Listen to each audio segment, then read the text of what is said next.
Welcome, friend, to this peaceful journey through 1,000 years of royal history, where crowns changed hands like autumn leaves, and kingdoms rose and fell with the turning of seasons. Tonight, we'll walk together through the shadowed halls of medieval courts, where power was won through steel and cunning, and lost through betrayal and time itself. Whether you're settling in for the night or simply seeking refuge from the modern world, I'm grateful you've chosen to spend these quiet hours with me exploring the lives of those who wore the weight of nations on their brows. I'd love to know where you're listening from tonight, what corner of the world you call home, and what time the clock shows as you press play. There's something magical about how these ancient stories can bring strangers together across centuries and continents, reminding us that human nature remains beautifully, tragically constant. If this gentle exploration of royal history brings you the peace you're seeking, consider subscribing. We have many more tales waiting to guide you into restful slumber. What I'm about to share with you isn't some sanitized fairy tale about noble knights and perfect princesses. This is the real story of medieval monarchy, where teenage peasants could become queens through wit and determination, where brothers murdered brothers for golden circlets, and where the fate of millions hung on the whims of individuals who were often barely more than children themselves. These weren't distant figures carved in marble. They were flesh and blood people who loved and hated, who made brilliant decisions and catastrophic mistakes, who shaped the world we inhabit today through choices made in candlelit chambers a millennium ago. Tonight, I'll take you inside the hidden world of medieval courts, where every smile masked a potential threat, and every alliance could dissolve with the morning mist. You'll meet kings who conquered half the known world before their 25th birthday, and queens who ruled vast empires while their husbands lay dying in distant battlefields. You'll witness the rise of dynasties that lasted centuries, and the fall of kingdoms that crumbled in a single afternoon. By the end of this journey, you'll understand how a handful of families managed to control the destiny of Europe for 1,000 years, and why their stories still echo through our modern world in ways you never imagined. But before we enter those torchlit halls where destiny was forged in fire and blood, let me paint you a picture of the world they inherited and the forces that shaped their extraordinary lives. The year was 476, when the last Roman emperor in the West abdicated his throne, leaving behind a power vacuum that would take centuries to fill. Across the former empire, tribal chieftains and local strongmen carved out territories from the ruins of Roman civilization. What emerged from this chaos wasn't the immediate rise of great kingdoms, but rather a patchwork of competing warlords, each claiming divine right to rule over whatever lands their swords could hold. Into this fractured landscape stepped figures who would define the very concept of medieval kingship. They weren't born to purple robes and golden crowns. Instead, they were warriors, diplomats, and survivors who understood that power in this new world belonged to those bold enough to seize it and clever enough to keep it. These early medieval rulers faced challenges that would crush modern leaders. They governed without standing armies, collected taxes through personal loyalty rather than institutional authority, and maintained order across vast territories using nothing more than the force of their personality and the fear their reputation inspired. Consider Clovis, the Frankish king who united the warring Gallic tribes in the late 5th century. Born into a world where might made right, he transformed himself from a petty chieftain into the founder of a dynasty that would eventually produce Charlemagne himself. Clovis understood something that many of his contemporaries missed. Military conquest was only the beginning of true kingship.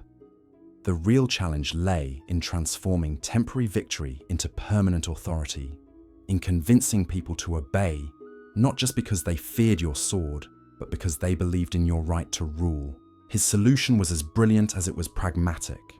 Clovis became the first Germanic king to convert to Catholic Christianity, not out of spiritual conviction, but because he recognized that aligning himself with the church would provide the legitimacy his sword alone could never achieve. The bishops who crowned him weren't just performing a ceremony. They were creating a new form of political authority that combined Germanic warrior traditions with Roman administrative expertise and Christian moral authority. This fusion of military, administrative, and religious power became the foundation of medieval kingship. Future rulers would spend centuries refining and perfecting this model, but the basic structure remained remarkably consistent. A king needed three things to maintain his throne: the ability to defend his realm through military force, the institutional capacity to govern his subjects through law and administration, and the spiritual authority that came from divine sanction. The Merovingian dynasty that Clovis founded would rule the Franks for over 2 centuries. But their story illustrates both the potential and the limitations of early medieval monarchy. These kings commanded vast territories and accumulated enormous wealth, but their power remained fundamentally personal rather than institutional. When a strong king died, his kingdom was divided among his sons according to Frankish custom, leading to civil wars and political fragmentation that weakened royal authority for generations. This pattern of royal strength, followed by dynastic collapse and civil war, would repeat itself throughout the early medieval period. The Visigothic kingdom in Spain, the Ostrogothic realm in Italy, and the various Anglo-Saxon kingdoms in Britain all experienced similar cycles of expansion and contraction based on the personal capabilities of individual rulers. What made the difference between dynasties that lasted decades and those that endured for centuries was their ability to develop institutions and traditions that could survive the death of any particular king. The most successful of these early medieval dynasties was undoubtedly the Carolingians, who replaced the declining Merovingians in the 8th century and went on to create the largest European empire since Rome itself. The rise of the Carolingians demonstrates how medieval royal families could transform themselves from regional power brokers into continental superpowers through a combination of military innovation, diplomatic skill, and sheer audacity. Charles Martel, the grandfather of Charlemagne, built his reputation by defeating the Muslim armies that had conquered Spain and were advancing into France. His victory at the Battle of Tours in 732 didn't just save Christian Europe from Islamic conquest.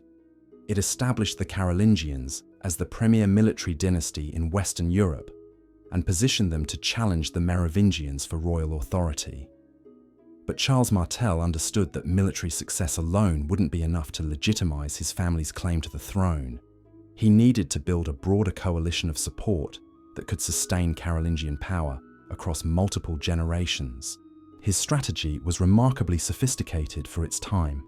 Charles Martel systematically cultivated relationships with the Catholic Church, granting monasteries and bishoprics extensive lands and privileges in exchange for their political support. He reformed the Frankish military system, creating a professional class of mounted warriors who owed their status and wealth directly to royal favor. Most importantly, he began the process of transforming Frankish government from a loose confederation of tribal chieftains into a centralized administrative state that could effectively govern vast territories. These innovations would reach their full flowering under his grandson, Charlemagne, who transformed the Frankish kingdom into the Holy Roman Empire and established precedents for royal authority that would influence European politics for the next 1,000 years. But the foundation for Charlemagne's success was laid by Charles Martel's understanding that sustainable monarchy required more than just military prowess. It demanded the creation of institutions and relationships that could outlast any individual ruler.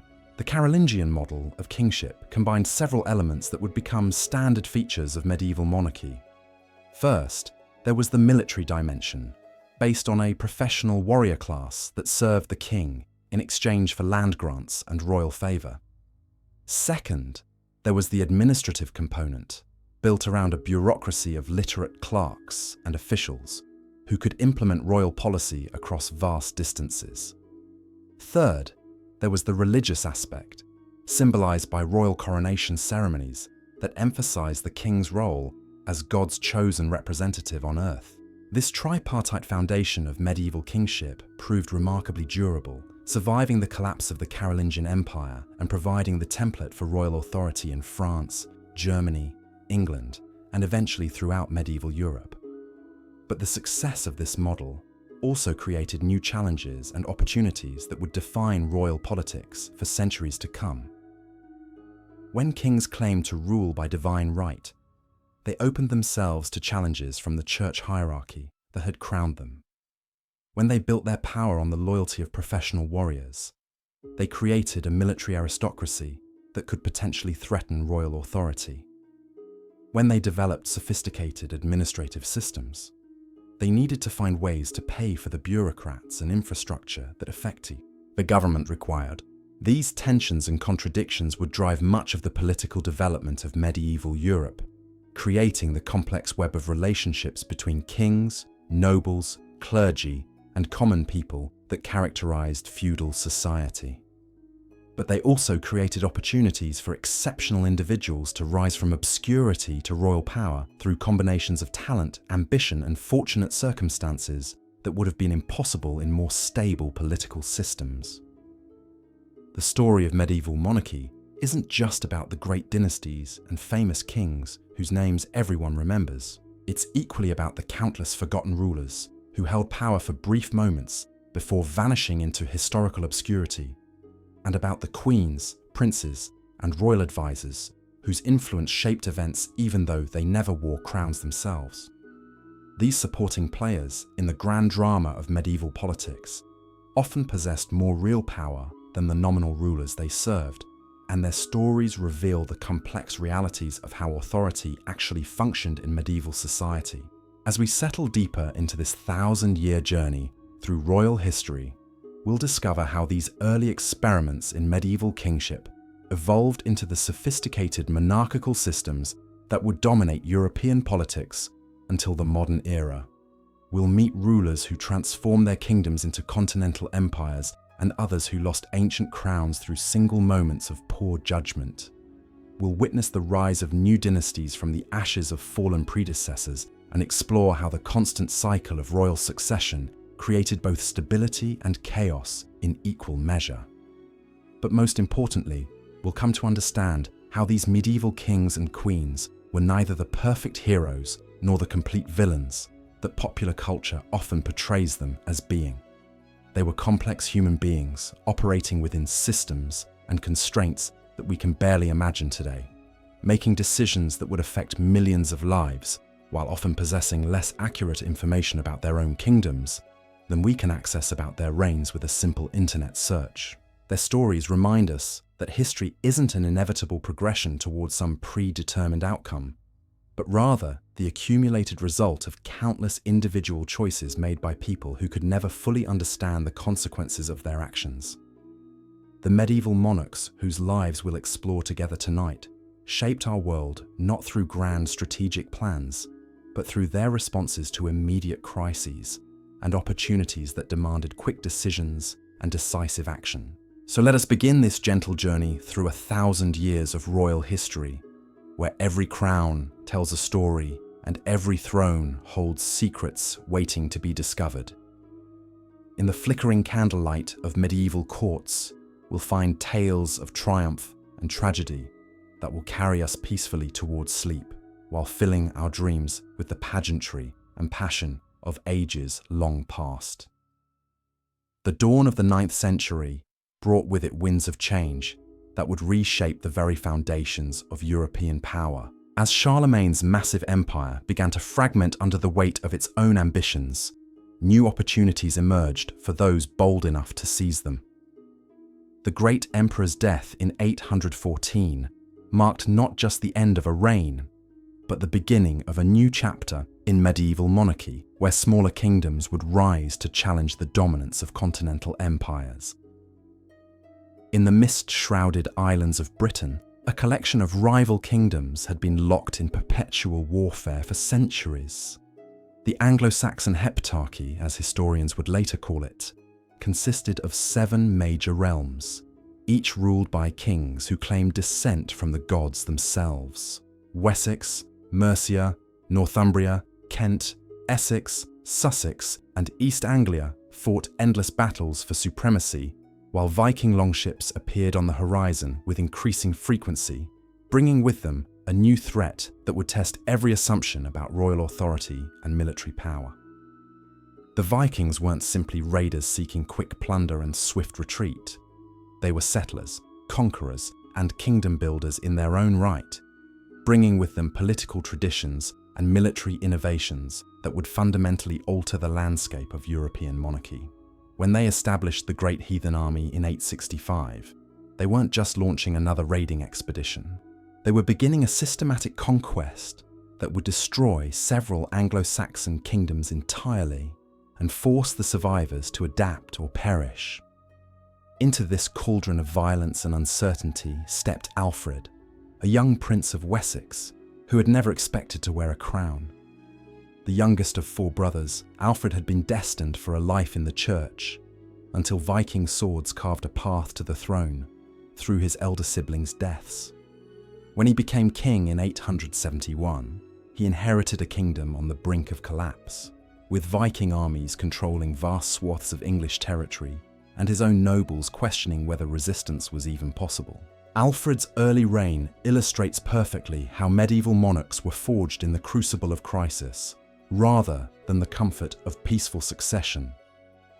His first years as king were marked by constant retreat, desperate negotiations, and the kind of grinding warfare that broke lesser men. There were moments when Alfred ruled little more than the marshlands of Somerset, hiding among the reeds while his enemies carved up his kingdom and distributed it among their own followers.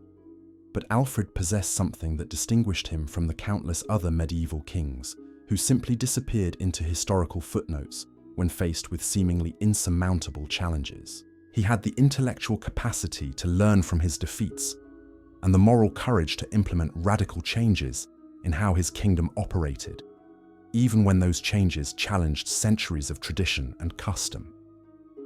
The transformation Alfred wrought in Wessex during the late 9th century created a template for effective medieval monarchy that would influence royal governance throughout Europe. He didn't simply focus on military reforms, though his innovations in castle building and naval warfare were revolutionary.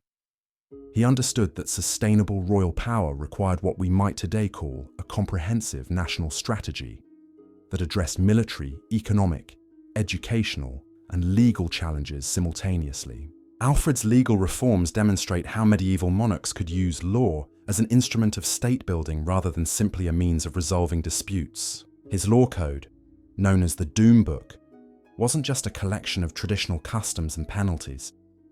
It was a deliberate attempt to create a unified legal system that could bind together the diverse populations of his kingdom under common standards of justice and royal authority.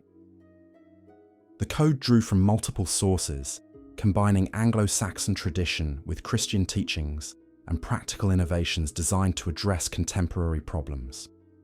Most importantly, it established the principle that royal law superseded local custom when the two came into conflict, giving Alfred and his successors a powerful tool for extending central authority into regions that had traditionally governed themselves according to tribal or regional traditions. But perhaps Alfred's most far-sighted innovation was his recognition that long-term royal success required an educated population capable of understanding and implementing royal policies. His educational reforms, which mandated that all freeborn English boys learn to read in their native language, created a literate administrative class that could serve royal government effectively, while also producing a population capable of understanding written laws and royal proclamations. This emphasis on education and literacy set Alfred apart from most of his contemporary monarchs, who viewed learning as the exclusive province of the church and saw little connection between popular education and effective governance.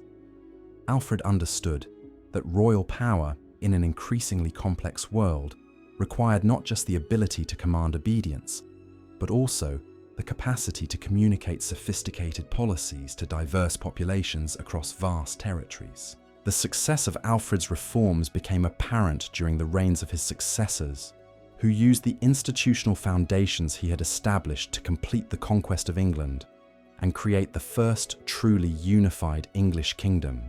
Edward the Elder and Athelstan built upon Alfred's military innovations to systematically recapture Viking-controlled territory, while using his legal and administrative reforms to integrate conquered populations into an expanding royal state.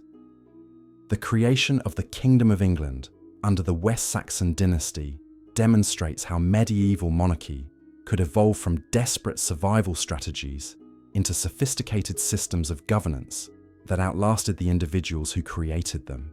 By the mid-10th century, English kings commanded resources and authority that dwarfed those available to their 9th century predecessors, not because they were more personally capable, but because they had inherited and refined institutional innovations that multiplied royal power across multiple generations.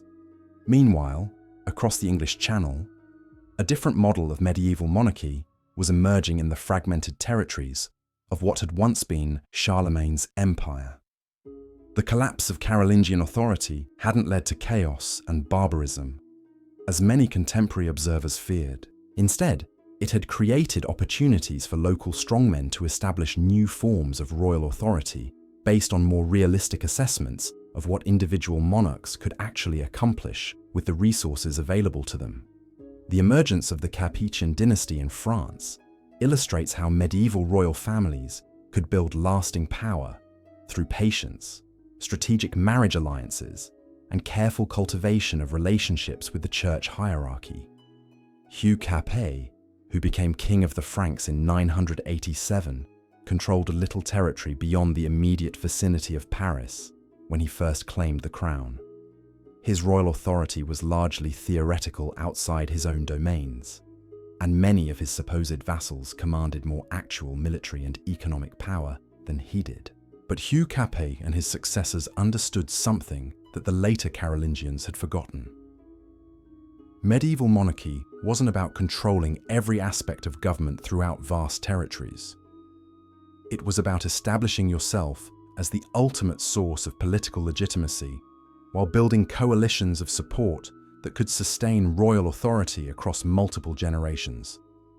The early Capetians achieved this through a combination of strategic humility and tactical brilliance that gradually transformed them from regional power brokers into the masters of medieval Europe's most successful monarchy. The Capetian approach to royal power was fundamentally different from the imperial ambitions that had ultimately destroyed their Carolingian predecessors. Instead of trying to recreate Charlemagne's empire through military conquest, they focused on consolidating control over their existing territories while building relationships with powerful nobles who could extend royal influence through voluntary cooperation rather than forced submission. This strategy required a fundamentally different conception of what medieval kingship could and should accomplish. The early Capetians presented themselves not as absolute rulers who commanded obedience through superior force, but as first among equals who deserved loyalty because they could provide effective leadership and protect the interests of their supporters. This approach was less dramatic than the imperial ambitions of their predecessors, but it proved far more durable over the long term. The success of the Capetian model becomes apparent when we consider the longevity of their dynasty, which would rule France in direct line for over 3 centuries and through cadet branches for several centuries more. Their ability to maintain royal authority across such an extended period wasn't due to superior military might or administrative efficiency, but rather to their understanding of how to work within the constraints and opportunities created by medieval political systems. As we move deeper into the 10th and 11th centuries, we encounter a medieval world where the basic patterns of royal authority had been established, but were still evolving in response to new challenges and opportunities. The Viking Age was drawing to a close, but its impact on European monarchy would be felt for generations as the descendants of Viking settlers established their own royal dynasties throughout Europe. In Normandy, the descendants of the Viking chieftain Rollo had transformed themselves from Norse raiders into French nobles, adopting the language, customs, and political traditions of their adopted homeland, while retaining the military prowess and territorial ambitions that had made their ancestors so formidable. The Norman dukes of the 10th and 11th centuries represent a fascinating synthesis of Viking warrior culture and Frankish administrative sophistication that would ultimately reshape the political landscape of medieval Europe. The Norman conquest of England in 1066 wasn't simply a military campaign or dynastic dispute. It was the collision of two different models of medieval monarchy, each with its own strengths and limitations. The Anglo-Saxon system that had evolved under Alfred and his successors emphasized institutional continuity and legal uniformity, creating a kingdom where royal authority was embedded in established customs and administrative procedures.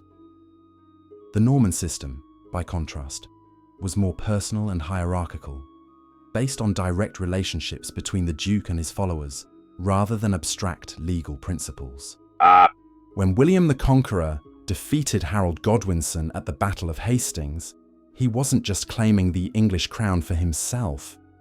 He was beginning a process of political and social transformation that would create a new hybrid form of medieval monarchy, combining Anglo-Saxon administrative sophistication with Norman military efficiency and hierarchical organization.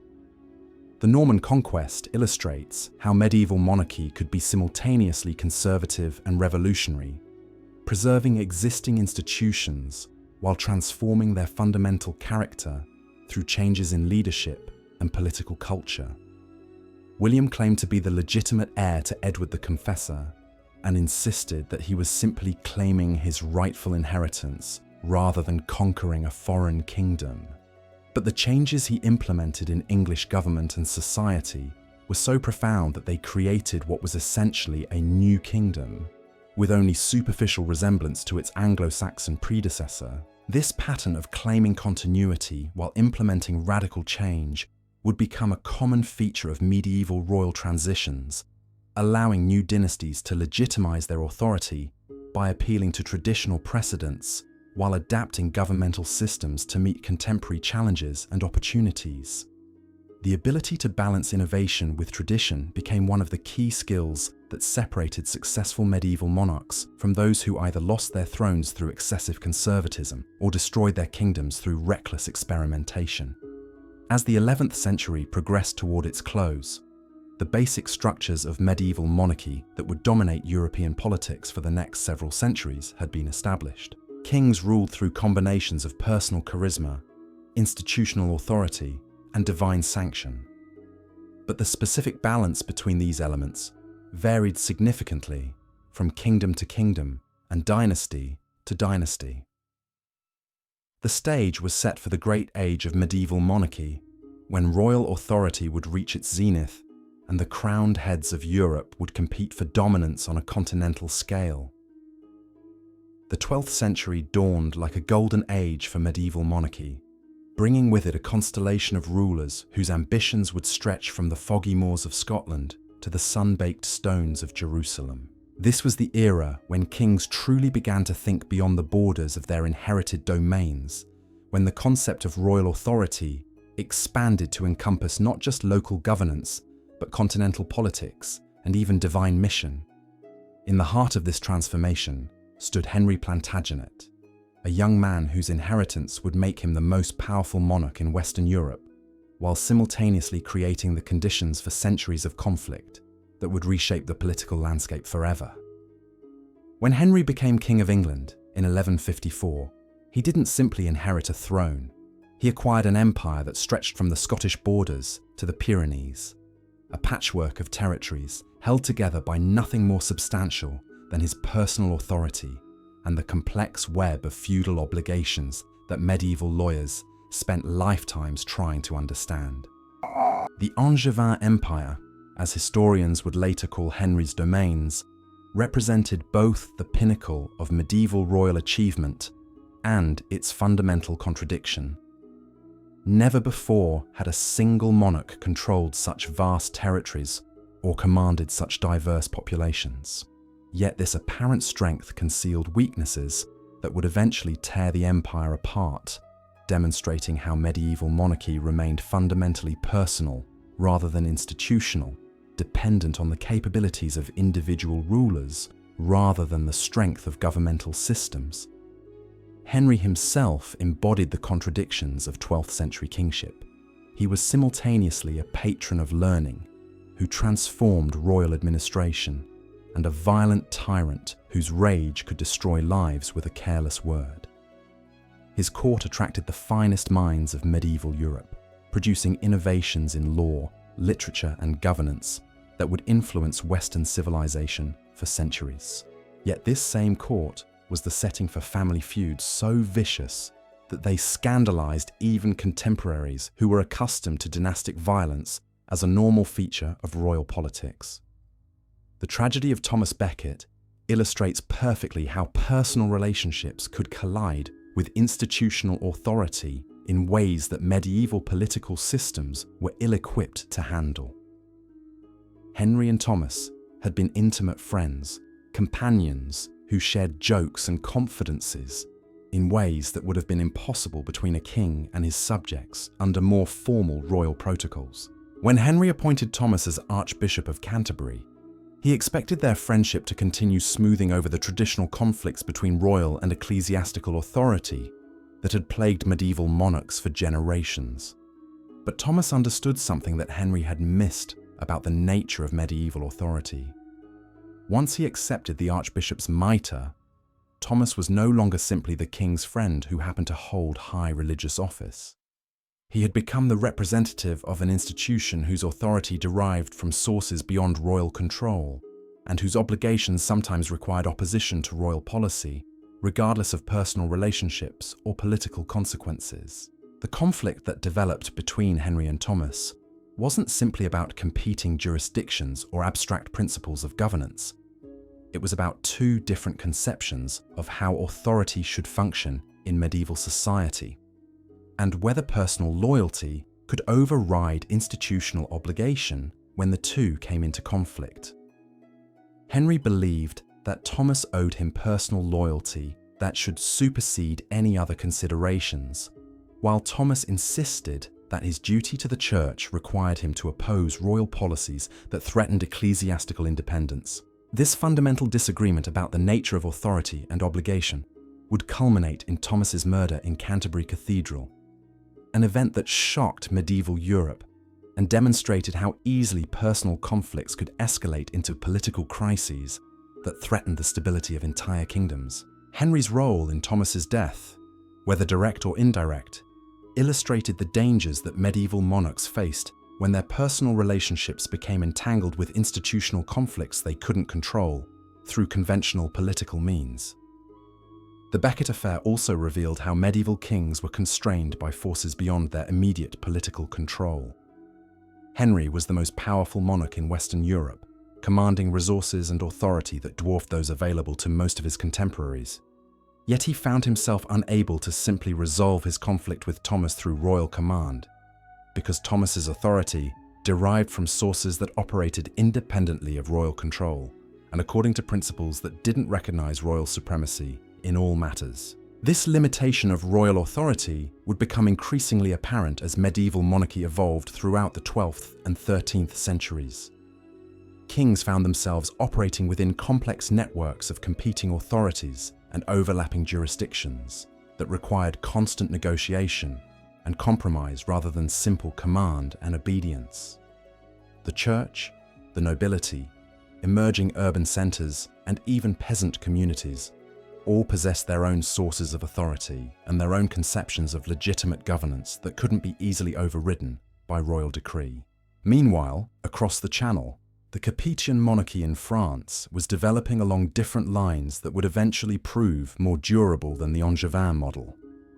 Louis VII and his successors understood that sustainable royal power required patience and systematic expansion rather than dramatic conquests and personal empire building. While Henry Plantagenet was struggling to hold together his vast but unwieldy domains, the French kings were methodically extending their authority throughout their traditional territories, while building institutions that could outlast any individual monarch. The contrast between Angevin and Capetian approaches to royal power became particularly apparent during the reign of Philip Augustus, who transformed France from a collection of loosely connected territories into a unified kingdom capable of challenging English dominance in continental Europe. Philip's success wasn't based on superior military might or administrative genius, though he possessed both in abundance. Rather, it derived from his understanding of how to work within the constraints of medieval political systems, while gradually expanding royal authority through legal precedent and institutional innovation. Philip's conquest of Normandy in 1204 marked a turning point in medieval European politics, demonstrating that even the most powerful royal empires could collapse when their foundations proved insufficiently strong to support their ambitious superstructure. The loss of Normandy didn't just represent a territorial defeat for the English monarchy. It revealed the fundamental weakness of personal empires that depended on individual capability rather than institutional strength for their continued existence. The collapse of Angevin continental power also illustrated how medieval monarchy remained vulnerable to the biological lottery of royal succession. Henry's empire had been held together by his personal authority and administrative capability, but his sons lacked both the talent and the cooperation necessary to maintain what their father had built. Richard spent most of his reign on crusade, leaving England to be governed by administrators, while he pursued military glory in the Holy Land. John combined personal incompetence with political recklessness in ways that alienated virtually every important constituency in his kingdom. The contrast between Richard and John as monarchs demonstrates how medieval kingship required a unique combination of abilities that were rarely found in the same individual. Richard was a brilliant military commander whose reputation for personal courage and tactical innovation made him a legend throughout medieval Europe.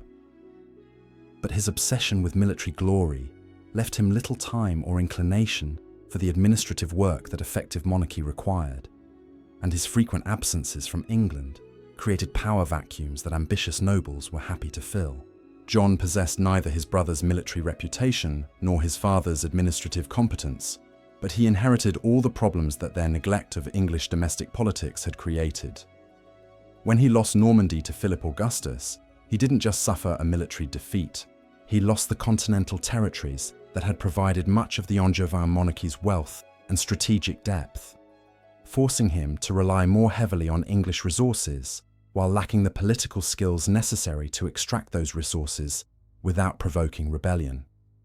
The baronial revolt that culminated in Magna Carta represents a watershed moment in the development of medieval monarchy, marking the beginning of a new relationship between royal authority and noble consent that would influence constitutional development throughout Europe. The barons who forced John to accept limitations on royal power weren't revolutionary democrats seeking to overthrow monarchy itself. They were conservative nobles trying to restore what they viewed as traditional balance between royal authority and aristocratic privilege that John's incompetence had disrupted. But the precedent established at Runnymede would prove far more significant than its creators intended. The principle that even kings were bound by law and subject to institutional constraints would evolve over subsequent centuries into constitutional limitations that fundamentally altered the nature of royal authority. Medieval monarchy would never again be quite as personal or arbitrary as it had been during the height of the Angevin Empire. The 13th century brought new challenges and opportunities that would test these evolving limitations on royal power. The rise of universities created new sources of expertise and authority that operated independently of royal control. The growth of commercial centers produced wealthy merchant classes, whose economic power gave them political influence that couldn't be easily ignored. The expansion of literacy created populations capable of understanding and critiquing royal policies in ways that had been impossible when political communication was limited to small circles of nobles and clergy. Perhaps most significantly, the 13th century witnessed the emergence of new forms of royal ambition that extended far beyond traditional territorial conquest. The Crusades had introduced European monarchs to the concept of holy war and divine mission that could justify enormous expenditures of resources and human life in pursuit of spiritual rather than merely political objectives. Kings like Louis IX of France and Edward I of England would spend vast portions of their reigns pursuing crusading goals that transform their kingdoms, while creating new forms of royal authority based on religious rather than purely secular foundations. Louis IX, later canonized as Saint Louis, represents perhaps the highest development of medieval royal authority based on personal sanctity and divine mission. His reign demonstrated how medieval monarchs could transcend the ordinary limitations of political power by successfully claiming direct divine sanction for their authority. Louis wasn't simply a king who happened to be religious. He was a monarch whose political authority derived partly from his reputation for personal holiness and his ability to present royal policy as the implementation of divine will. This religious dimension of medieval monarchy would become increasingly important during the later medieval period, as kings sought new sources of legitimacy to support their expanding ambitions and growing governmental apparatus. The costs of medieval warfare were escalating rapidly, requiring kings to extract ever larger amounts of resources from their subjects while providing convincing justifications for these increasing demands. Religious authority offered one solution to this problem, allowing kings to present their policies as divinely mandated rather than merely politically expedient. But the religious justification of royal authority also created new vulnerabilities and constraints that medieval monarchs had to navigate carefully. Kings who claimed divine sanction for their authority opened themselves to criticism when their policies produced results that seemed inconsistent with divine blessing. Military defeats, natural disasters, and economic disruptions could all be interpreted as signs of divine displeasure that undermined royal claims to religious authority. The interplay between secular and religious sources of royal legitimacy would become one of the defining characteristics of later medieval monarchy, creating both opportunities and dangers that would shape European political development for centuries to come. As we move deeper into this 1,000-year journey through royal history, we'll discover how these competing sources of authority would interact with new challenges and opportunities to create the complex political systems that would eventually evolve into the modern European state.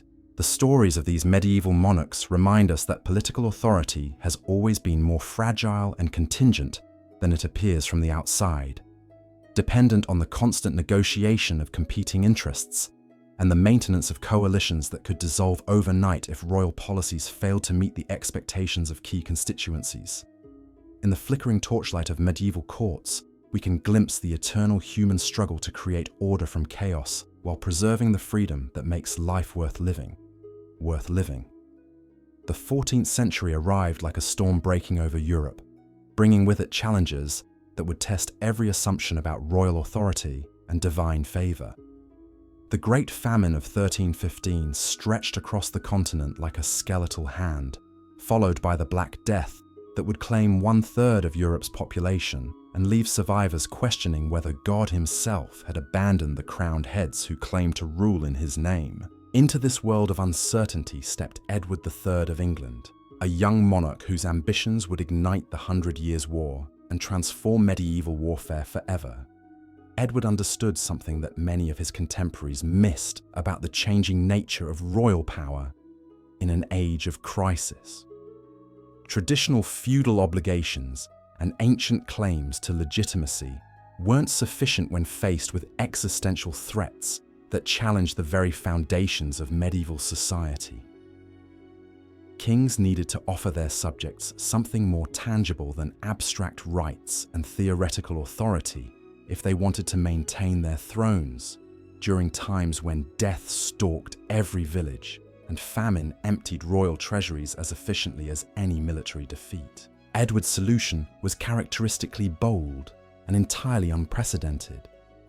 He would make war pay for itself by transforming military campaigns from expensive obligations into profitable enterprises that could enrich his followers while expanding English power throughout Europe.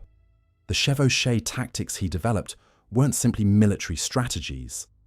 They were economic instruments that allowed English armies to sustain themselves through systematic plunder while demonstrating royal power in ways that traditional diplomatic methods could never achieve. The transformation of medieval warfare under Edward III reveals how 14th century monarchs adapted to new realities that their predecessors could never have imagined. The mounted knights who had dominated battlefields for centuries found themselves vulnerable to English longbowmen whose weapons could penetrate the finest armor at distances that made traditional cavalry charges suicidal. The battles of Crécy and Poitiers didn't just represent English military victories. They demonstrated that technological innovation and tactical flexibility could overcome the hereditary military advantages that noble birth and expensive equipment had provided for generations. But Edward's military innovations created political problems that he struggled to solve throughout his long reign. The wealth that successful campaigns brought back to England created expectations among his followers that required constant warfare to satisfy. Knights and nobles who had enriched themselves through French plunder weren't content to return to the modest incomes that traditional English estates could provide. They needed continuing military success to maintain the lifestyle that victory had made possible, creating a cycle of expansion that eventually overextended English resources and led to the military disasters of the late 14th century. The reign of Edward's grandson, Richard II, illustrates perfectly how the military successes of one generation could become the political burdens of the next. Richard inherited a kingdom exhausted by decades of warfare and a nobility accustomed to the profits that successful military campaigns could provide. When he proved unable to maintain English military dominance in France, his nobles began looking for alternative sources of wealth and power that inevitably brought them into conflict with royal authority. Richard's response to these challenges reveals both the possibilities and limitations of royal power in an age when traditional sources of authority were being questioned throughout Europe. He attempted to develop new forms of royal ceremony and courtly culture that could inspire loyalty through aesthetic beauty and cultural sophistication rather than military success and material reward. His court became a center of artistic innovation and literary achievement that produced some of the finest cultural works of the medieval period, including the poetry of Geoffrey Chaucer and the architectural masterpieces that still grace English cathedrals and royal palaces. But Richard's cultural innovations couldn't compensate for his political failures, and his reign ended in deposition and murder when his cousin Henry Bolingbroke seized the throne through a combination of military force and noble conspiracy. The usurpation that brought the Lancastrian dynasty to power marked a new phase in English royal history, where kings would need to prove their legitimacy through successful governance, rather than simply claiming it through hereditary right or divine sanction. Meanwhile, in France, the Valois monarchy was facing its own crisis of legitimacy as military defeats and territorial losses called into question the divine favor that French kings had claimed for centuries. The capture of John II at Poitiers in 1356 represented more than just a military disaster. It demonstrated that French royal claims to divine protection were insufficient to guarantee victory over enemies who possessed superior tactics and technology. The regency of the Dauphin, later Charles V, during his father's captivity in England, revealed how medieval monarchy could adapt to unprecedented circumstances through institutional innovation and administrative reform. Charles understood that French military failures weren't simply due to bad luck or divine displeasure, but resulted from fundamental weaknesses in how the French kingdom organized and financed its military forces. His reforms created new systems of taxation, military organization, and diplomatic coordination that would eventually enable France to reverse its earlier defeats and drive English forces from most of their continental territories. Charles V's success demonstrates how 14th century monarchy was evolving beyond the personal authority and feudal relationships that had characterized earlier medieval kingship.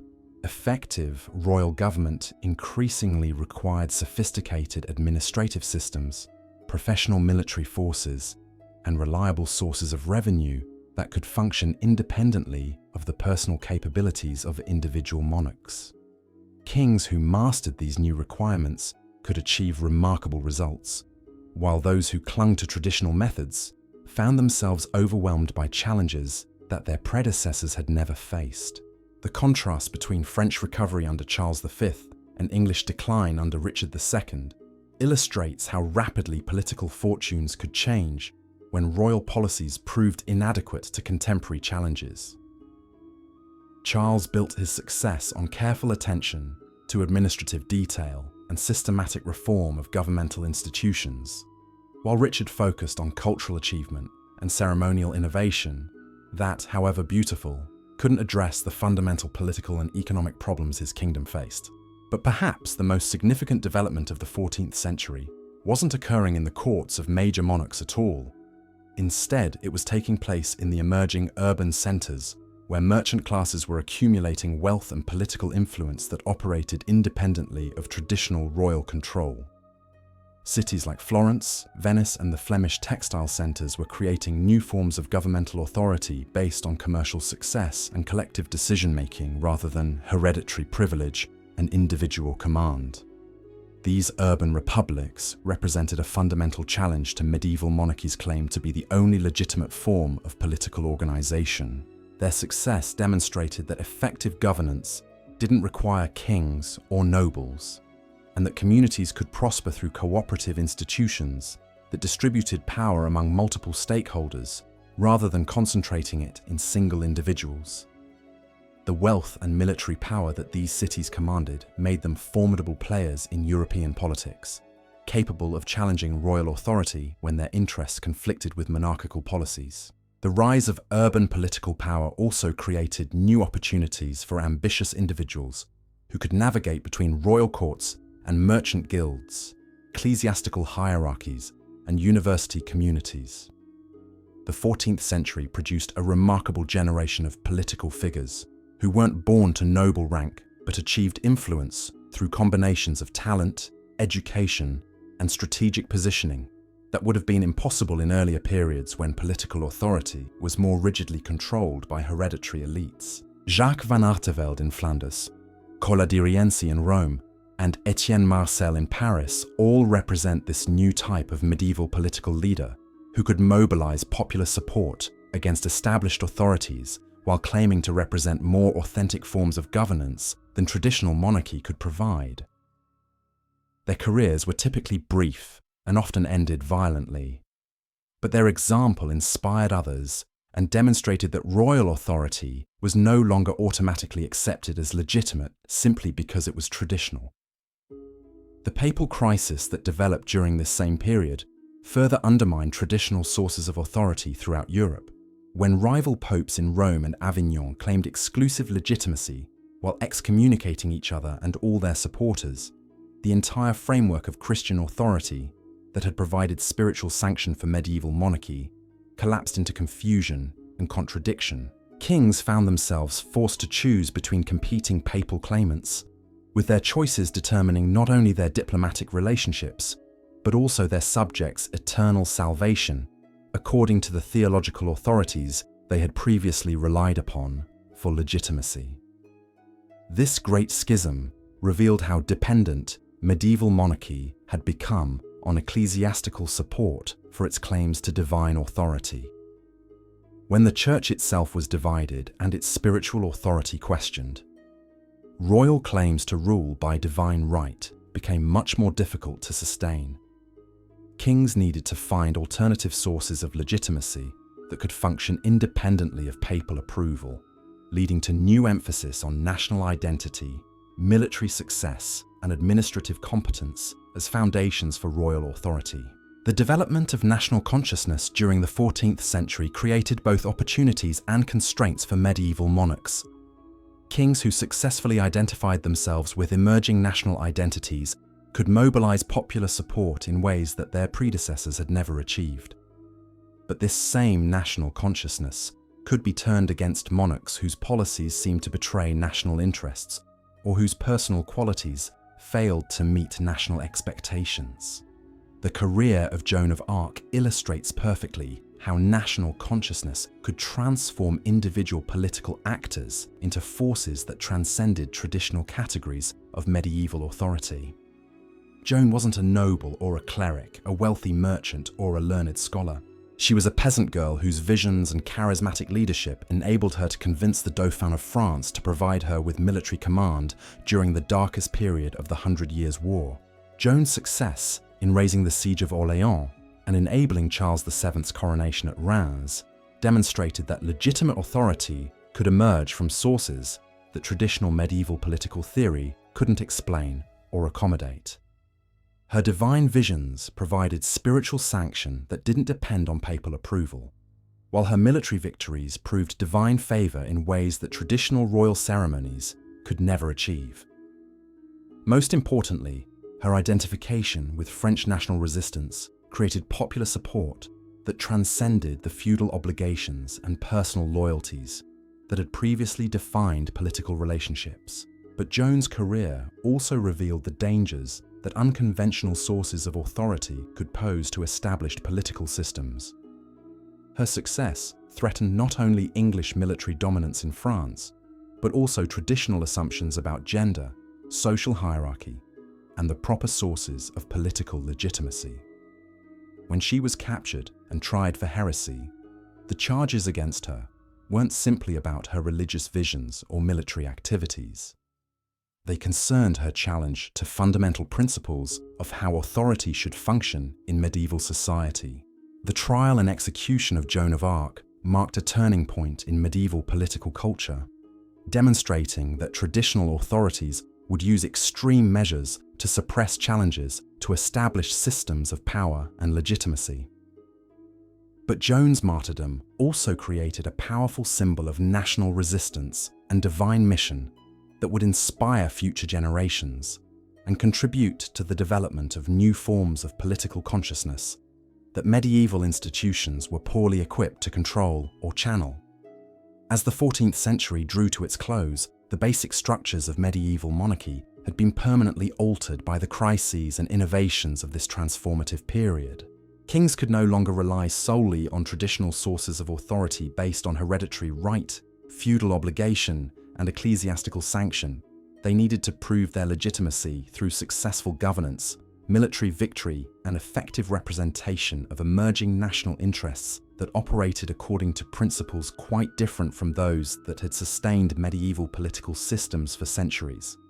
The 15th century would bring new challenges and opportunities that would test these evolving forms of royal authority in ways that would ultimately transform medieval monarchy into the early modern state systems that would dominate European politics until the democratic revolutions of the modern era.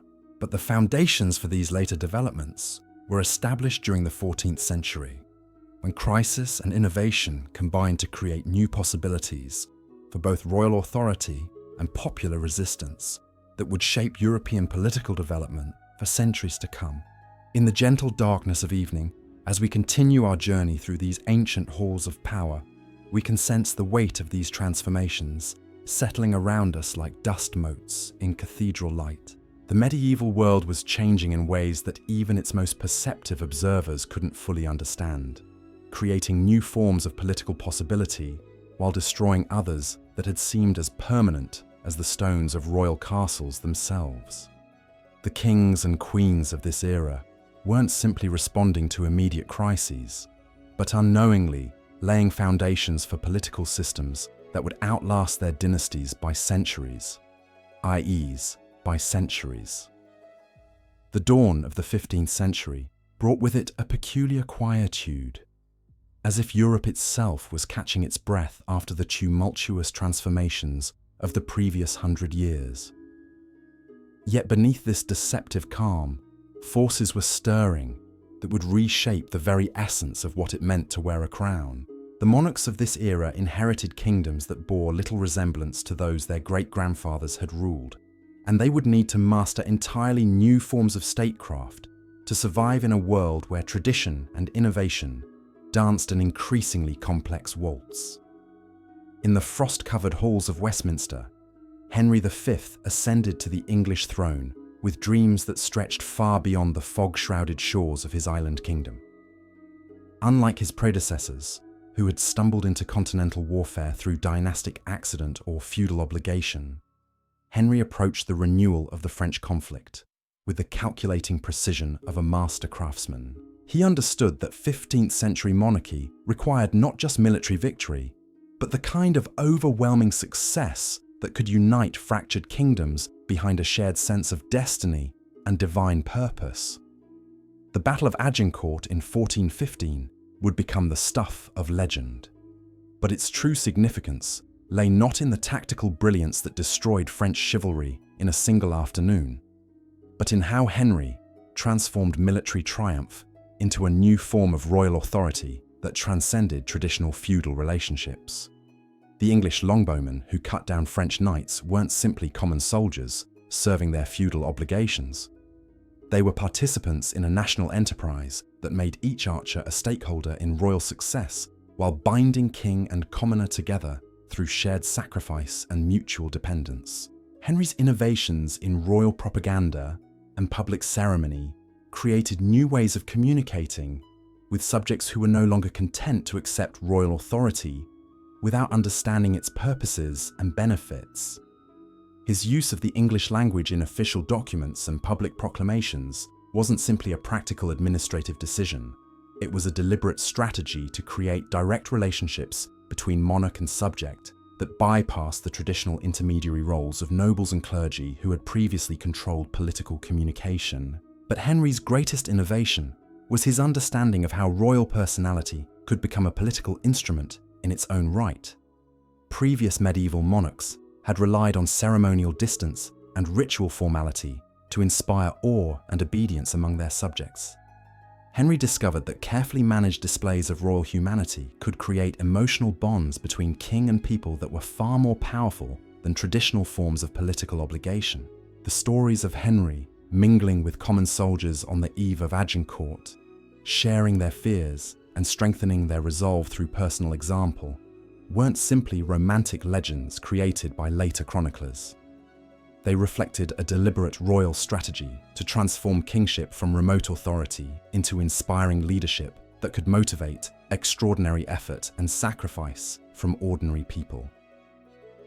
This personalization of royal authority would become one of the defining characteristics of Renaissance monarchy, creating both unprecedented opportunities for effective leadership and new vulnerabilities when royal personalities failed to meet popular expectations. Henry's premature death in 1422 demonstrated how dependent these new forms of royal authority remained on the personal qualities of individual monarchs. His infant son inherited a kingdom and an empire that required constant personal leadership to maintain, but lacked the age and experience necessary to provide that leadership during the crucial years when English dominance in France hung in the balance.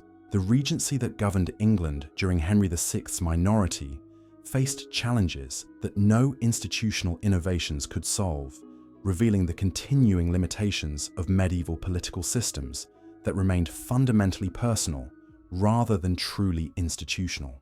Meanwhile, across the Channel, the French monarchy was discovering its own path toward renewed authority through very different innovations that emphasized institutional continuity over personal charisma. Charles VII, the Dauphin, whom Joan of Arc had enabled to claim his crown, proved to be a far more capable monarch than his early career had suggested. His reign marked the beginning of a systematic reconstruction of French royal power that would eventually enable France to emerge from the 100 Years' War as the dominant European monarchy. Charles's military reforms created the first truly professional royal army in medieval Europe, with standardized equipment, regular pay, and systematic training that transformed warfare from the chaotic clashes of feudal levies into the disciplined campaigns of professional soldiers. But more importantly, these military innovations were embedded within broader administrative reforms that created new systems of taxation, legal administration, and territorial governance that could function effectively regardless of the personal qualities of individual monarchs. The emergence of standing armies represented a fundamental transformation in the relationship between monarchs and their subjects, creating new forms of royal power while imposing new obligations and expectations on royal government. Professional soldiers owed their loyalty directly to the crown rather than to local nobles or feudal obligations, giving kings military forces that could be deployed against domestic as well as foreign enemies. But these same professional forces required regular payment and systematic provisioning that demanded much more sophisticated financial and administrative systems than medieval kingdoms had previously possessed. The development of effective royal taxation during this period marked another crucial step in the evolution from medieval to early modern monarchy. Previous royal revenues had been based primarily on feudal obligations, customary payments, and occasional extraordinary grants that nobles and clergy could resist when royal policies conflicted with their interests. The new taxation systems that emerged during the 15th century created regular, predictable sources of royal revenue that enabled monarchs to plan long-term policies while reducing their dependence on the cooperation of traditional elites. But these fiscal innovations also created new forms of political relationship between monarchs and their subjects that would eventually challenge the theoretical foundations of royal authority.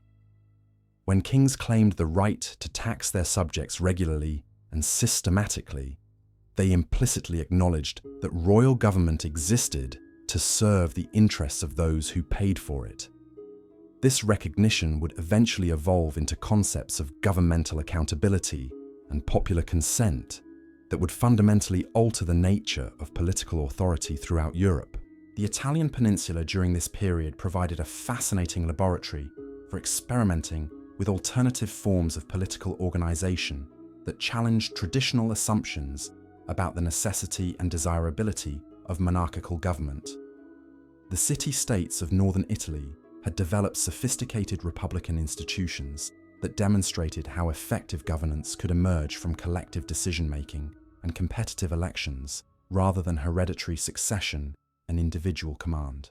Florence under the Medici represented perhaps the most successful synthesis of republican institutions with practical autocracy, creating a form of government that preserved the forms of popular participation while concentrating real power in the hands of a single family that ruled through wealth and influence rather than formal royal title. The Medici model demonstrated how political authority could be based on economic success and cultural patronage rather than military conquest and divine sanction, creating new possibilities for ambitious individuals who lacked traditional claims to legitimate rule. The Papal States presented yet another alternative model of political organization, where spiritual authority provided the foundation for temporal power in ways that created unique opportunities and constraints for papal governance. The Renaissance popes who ruled during this period faced the challenge of maintaining their spiritual authority while competing with secular monarchs for territorial control and political influence throughout Europe. Their success or failure in balancing these competing obligations would have profound implications for the development of both religious and secular authority throughout the continent. The emergence of the Ottoman Empire as a major European power during the 15th century introduced entirely new forms of political organization that challenged Christian assumptions about legitimate governance, while demonstrating the military effectiveness of centralized autocracy supported by professional administration and religious authority. The Ottoman system combined elements of Byzantine imperial tradition, Islamic legal principles, and Turkish military organization in ways that created one of the most effective governmental systems of the early modern period. The fall of Constantinople in 1453 marked more than just the end of the Byzantine Empire. It represented the arrival of a new form of monarchy that could compete successfully with European Christian kingdoms while operating according to fundamentally different principles of political organization and religious authority. The Ottoman sultans, who established themselves in the former Byzantine capital, created a form of royal power that was simultaneously more centralized and more systematic than anything European Christianity had produced, while remaining more flexible and adaptive than the increasingly rigid systems that were developing in Western Europe. The impact of Ottoman expansion on European monarchy was both immediate and long-term, forcing Christian kings to develop new strategies for military organization and diplomatic cooperation, while also providing alternative models of effective governance that influenced European political development in subtle but significant ways. The Ottoman example demonstrated that successful monarchy didn't require the complex feudal relationships and ecclesiastical sanctions that European political theorists had long considered essential for legitimate rule. The invention of printing during this same period created revolutionary new possibilities for royal communication and political organization that would fundamentally alter the relationship between monarchs and their subjects. For the first time in human history, rulers could communicate directly with large populations through printed proclamations, official chronicles, and royal propaganda that bypassed traditional intermediaries, while creating new forms of public opinion and political participation. The printing revolution also democratized access to the classical texts and historical examples that had previously been available only to small circles of educated elites, creating new constituencies for political reform and institutional innovation that operated independently of traditional royal control. Universities proliferated throughout Europe during this period, producing increasing numbers of lawyers, administrators, and intellectuals whose expertise made them valuable to royal government, while also providing them with independent sources of authority and income that reduced their dependence on royal favor. The growth of commerce and banking during the 15th century created yet another challenge to traditional forms of royal authority, as merchant families accumulated wealth that could rival royal treasuries while developing international networks that operated according to commercial rather than political principles. The Fuggers of Augsburg, the Medici of Florence, and similar banking dynasties throughout Europe possessed resources and influence that enabled them to manipulate royal policies while maintaining their independence from direct royal control. These commercial networks also created new forms of international relationship that operated independently of traditional diplomatic channels, as merchants and bankers developed their own systems of communication and cooperation that could facilitate or obstruct royal policies depending on how those policies affected commercial interests. The emergence of international capitalism during this period would eventually transform the economic foundations of royal power, while creating new forms of wealth and influence that monarchs would need to accommodate or control if they wanted to maintain their authority. The marriage politics that dominated European diplomacy during the 15th century reflected the continuing importance of dynastic relationships in an age when other forms of political organization were becoming increasingly significant. The complex web of marriages, inheritances, and succession disputes that characterized this period created opportunities for ambitious dynasties to expand their territories and influence, while also generating conflicts that could destabilize entire regions when competing claims collided. The union of Castile and Aragon through the marriage of Isabella and Ferdinand created the foundation for Spanish dominance in European politics that would last for centuries, while also providing a model for how strategic marriages could transform regional monarchies into continental powers. But the same dynastic strategies that enabled Spanish expansion also created the succession crises and territorial disputes that would generate warfare throughout Europe as competing royal families pursued conflicting claims to multiple thrones. The Burgundian inheritance that would eventually pass to the Habsburg dynasty represented perhaps the most significant example of how marriage politics could reshape the European balance of power in ways that no one could fully anticipate or control. When Charles the Bold died in 1477, leaving only a daughter as his heir, the rich Burgundian territories that included much of modern Belgium and the Netherlands became the object of intense competition between France and the Holy Roman Empire that would influence European politics for generations. The resolution of the Burgundian succession through the marriage of Mary of Burgundy to Maximilian of Austria created new possibilities for Habsburg expansion, while also ensuring that French and Habsburg interests would conflict throughout Europe for centuries to come. The personal union of territories that resulted from this marriage would eventually grow into the vast Habsburg dominions that would dominate European politics during the 16th and 17th centuries. demonstrating how individual dynastic decisions could have consequences that extended far beyond the immediate intentions of those who made them. As the 15th century drew toward its close, the basic structures of early modern monarchy were beginning to emerge from the institutional innovations and political experiments of the previous 100 years. Royal authority was becoming more systematic and bureaucratic, less dependent on personal relationships and feudal obligations, but also more complex and demanding in ways that required new forms of expertise and administrative capability.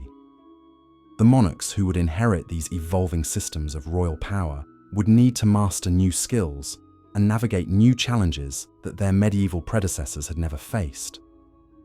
They would rule over populations that were more literate and politically aware, more prosperous and commercially sophisticated, more diverse in their religious beliefs and cultural practices than any previous generation in European history. The kingdoms they governed were larger and more centralized, but also more complex and harder to control through traditional methods of royal authority. The stage was set for the great age of Renaissance monarchy, when royal courts would become centers of artistic innovation and cultural achievement, while also serving as the headquarters for increasingly sophisticated systems of governmental administration and international diplomacy.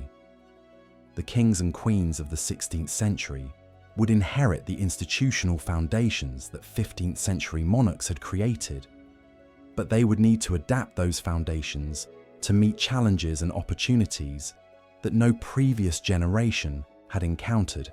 In the gathering twilight of our journey through these centuries of royal history, we can sense the approaching transformation that would carry medieval monarchy into the modern world. The crowned heads who ruled at the end of the 15th century stood at the threshold of an age that would test every assumption about royal authority, while creating new possibilities for both monarchical power and popular resistance that would reshape European civilization in ways that are still influencing our world today. The quiet halls through which we've wandered together tonight have witnessed the gradual emergence of political systems that would outlast the dynasties that created them, demonstrating how human institutions can evolve and adapt across centuries while preserving essential functions that serve the deepest needs of civilized society. As we continue our gentle exploration of royal history, we'll discover how these late medieval innovations would flourish into the magnificent and terrible realities of Renaissance monarchy, where individual ambition and institutional power would combine to create some of history's most remarkable achievements and most devastating failures. The dawn of the 16th century arrived like a golden trumpet call across Europe, heralding an age when monarchy would reach heights of splendor and depths of complexity that medieval rulers could never have imagined. This was the era when royal courts would become stages for the greatest drama in human history, where individual personalities would shape the destiny of nations while institutions grew powerful enough to survive the collapse of the very dynasties that created them. In the mist-shrouded courts of Northern Europe, a new generation of monarchs was awakening to possibilities that would have seemed like fantasies to their predecessors. These weren't simply kings and queens inheriting traditional crowns and ancient obligations. They were Renaissance princes who understood that royal authority in this brave new world required mastery of arts and sciences, diplomacy and warfare, religious doctrine and commercial innovation in ways that would transform the very nature of what it meant to rule. Henry VIII of England embodied both the magnificent potential and the terrible dangers of this new form of monarchy. When he ascended the throne in 1509, he inherited a kingdom that his father had transformed from medieval feudalism into something approaching a modern state. The royal treasury was full, the nobility was subdued, and the administrative machinery that would support royal authority for generations had been carefully constructed and tested. Yet Henry would use these advantages to pursue ambitions that would tear his kingdom apart, while simultaneously creating new forms of royal power that would outlast his dynasty by centuries. Henry's early reign seemed to promise everything that Renaissance monarchy could offer. He was young, handsome, and intellectually gifted, equally comfortable discussing theology with learned bishops and competing in tournaments with the finest knights of his court. His marriage to Catherine of Aragon linked him to the most powerful dynasty in Europe, while his friendship with scholars like Thomas More and Erasmus positioned him at the center of the humanist movement that was transforming European intellectual life. But beneath this glittering surface lay contradictions that would eventually destroy both Henry's personal happiness and the religious unity of his kingdom. The king, who had written treatises defending papal authority against Lutheran heresy, would eventually break with Rome entirely when papal policies conflicted with his personal desires. The monarch, who had surrounded himself with the finest legal minds of his generation, would eventually execute those same advisors when their counsel proved inconvenient to his purposes. The annulment crisis that dominated the later years of Henry's reign revealed how personal monarchy could collide with institutional authority in ways that created unprecedented political and religious upheaval. When Pope Clement VII refused to annul Henry's marriage to Catherine of Aragon, the English king faced a choice that no medieval monarch had ever confronted. He could accept papal authority and abandon his hopes for a male heir, or he could challenge the spiritual foundations that had legitimized royal authority throughout Christian Europe for over 1,000 years. Henry's decision to break with Rome and establish himself as supreme head of the Church of England created a new form of royal authority that combined temporal and spiritual power in ways that transformed both the English monarchy and European Christianity. The Henrician Reformation wasn't simply a dynastic dispute that got out of hand. It was a deliberate reconstruction of royal authority that replaced papal supremacy with monarchical control over religious doctrine, ecclesiastical appointments, and spiritual authority throughout the kingdom. This revolution in royal power came at enormous cost in human suffering and political stability, but it also created new possibilities for monarchical authority that would influence European development for centuries. English kings would never again need to negotiate with papal authority when their policies conflicted with church doctrine, but they would also bear sole responsibility for the spiritual welfare of their subjects in ways that created new vulnerabilities and obligations that medieval monarchs had never faced. The dissolution of the monasteries that accompanied Henry's break with Rome demonstrated how Renaissance monarchy could use religious reform as an instrument of political and economic transformation that strengthened royal power while destroying traditional sources of alternative authority. The monastic lands that Henry seized and redistributed didn't simply enrich the royal treasury and reward loyal supporters. They created new classes of landowners whose wealth and status depended entirely on the continuation of royal policies that had made their prosperity possible. Meanwhile, across the Channel, the French monarchy under Francis I was developing along different lines that emphasized cultural achievement and artistic patronage as foundations for royal authority. Francis understood that Renaissance kingship required more than military victory and administrative competence. It demanded the kind of cultural sophistication and intellectual refinement that could inspire loyalty through aesthetic beauty and artistic innovation rather than simple fear or material reward.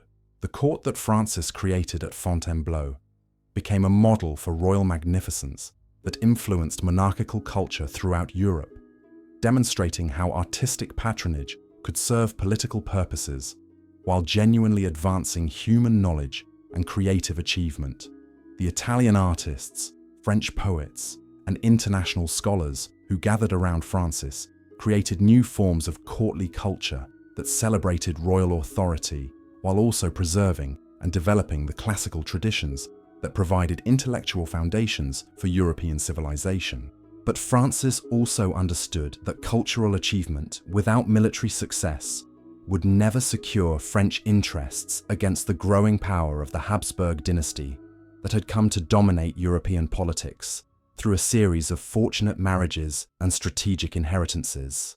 The rivalry between Francis and Charles V, who ruled Spain, Austria, and much of Germany simultaneously, would define European politics for decades while demonstrating how personal conflicts between Renaissance monarchs could escalate into continental warfare that affected millions of lives.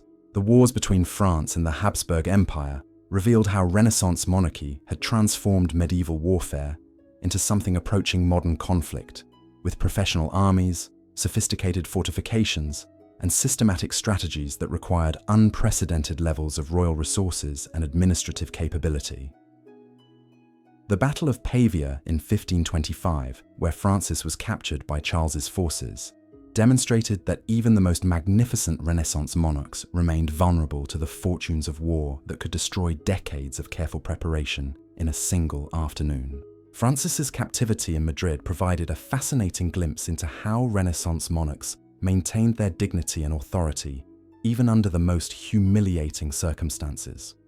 Rather than simply accepting defeat and abandoning his political ambitions, Francis used his imprisonment as an opportunity to study his captors' methods while planning future strategies that would eventually enable France to recover from this devastating setback.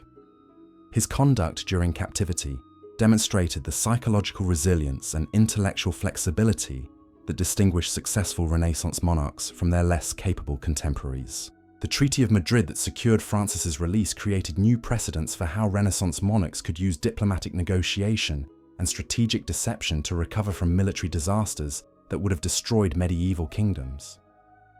Francis's subsequent repudiation of the treaty's terms revealed how Renaissance diplomacy operated according to principles of realpolitik that prioritized state interests over personal honor in ways that would have scandalized medieval chroniclers, but were becoming standard practice among 16th century rulers. The emergence of the Ottoman Empire as a major player in European politics during this period added another layer of complexity to the diplomatic and military calculations that Renaissance monarchs needed to master. Suleiman the Magnificent, who ruled the Ottoman Empire at the height of its power, represented a form of absolute monarchy that combined Islamic legal principles with Turkish military traditions in ways that created one of the most effective governmental systems of the early modern period. Suleiman's alliance with Francis I against their common Habsburg enemy demonstrated how Renaissance diplomacy could transcend religious and cultural boundaries when political interests aligned, creating precedents for international cooperation that would influence European development long after the specific conflicts that produced them had been resolved. The French-Ottoman alliance scandalized Christian Europe, but it also demonstrated the pragmatic calculations that increasingly dominated Renaissance statecraft. The Siege of Vienna in 1529 marked the high point of Ottoman expansion into Europe, while also revealing the limitations that even the most powerful Renaissance monarchies faced when their ambitions exceeded their logistical capabilities. Suleiman's failure to capture the Habsburg capital wasn't due to lack of military skill or insufficient resources, but rather to the practical impossibilities of maintaining large armies across vast distances without adequate supply lines and communication networks. The Ottoman retreat from Vienna created new opportunities for Habsburg expansion, while also demonstrating how Renaissance warfare had become increasingly dependent on technological innovation and economic resources, rather than simple military courage or tactical brilliance. The cannons and firearms that were transforming 16th century battlefields required sophisticated manufacturing capabilities and systematic training programs that only the most advanced monarchies could provide. In the northern regions of Europe, a different form of Renaissance monarchy was emerging that emphasized religious reform and commercial development rather than military conquest and territorial expansion. Gustav Vasa of Sweden transformed his kingdom from a peripheral dependency of Denmark into an independent Lutheran state that demonstrated how Protestant Reformation could serve the political interests of ambitious monarchs while also advancing genuine religious reform. Gustav's break with Rome and establishment of Swedish Lutheranism created a model for how Renaissance monarchs could use religious reform to strengthen royal authority while reducing their dependence on international ecclesiastical hierarchy. The Swedish Reformation wasn't simply a theological dispute that happened to have political consequences. It was a deliberate strategy for creating new forms of royal legitimacy that could operate independently of papal approval, while mobilizing popular support through appeals to national independence and religious authenticity. The economic policies that Gustav implemented alongside his religious reforms demonstrated how Renaissance monarchy could combine spiritual and material innovation in ways that strengthened both royal authority and national prosperity. The development of Swedish mining, timber, and iron production during his reign created new sources of royal revenue, while also establishing Sweden as a major player in European commerce and international politics. Meanwhile, in the fragmented territories of Germany, the Holy Roman Empire under Charles V was struggling to maintain traditional forms of imperial authority against the centrifugal forces unleashed by the Protestant Reformation and the growing power of territorial princes who were creating their own versions of Renaissance monarchy within their regional domains. The challenge that Charles faced wasn't simply religious or military, but fundamentally political, as the imperial system that had provided stability for centuries proved inadequate to govern territories that were developing in radically different directions. The Peace of Augsburg in 1555, which established the principle that territorial rulers could determine the religious affiliation of their subjects, marked a crucial turning point in the development of European monarchy by recognizing that royal authority could legitimately extend to matters of religious doctrine and spiritual practice that had previously been governed by international ecclesiastical hierarchy. The principle of cuius regio, ius religio, didn't simply resolve immediate religious conflicts.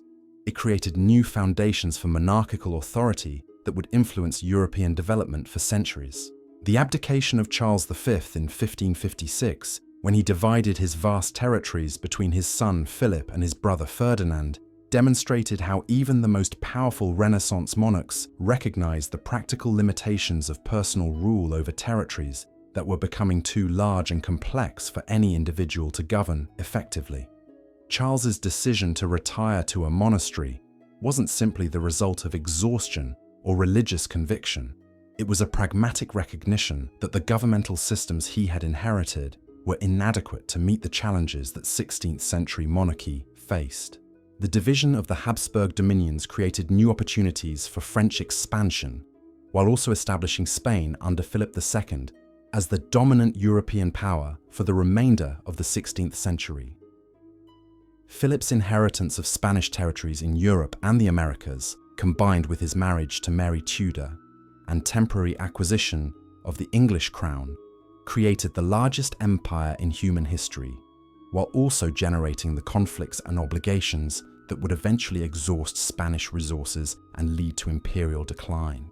Philip's reign demonstrated both the magnificent potential and the inherent limitations of Renaissance monarchy at its zenith. His territories stretched from the Netherlands to Peru, his fleets controlled the Atlantic trade routes, and his armies were considered the finest in Europe. Yet his very success created problems that no individual ruler could solve, as the administrative demands of governing such vast territories exceeded the capabilities of any 16th century governmental system. The revolt of the Netherlands against Spanish rule revealed how Renaissance monarchy's emphasis on centralized authority and religious uniformity could generate resistance from populations that had developed their own traditions of local governance and religious practice. The Dutch revolt wasn't simply a rebellion against foreign rule or religious persecution.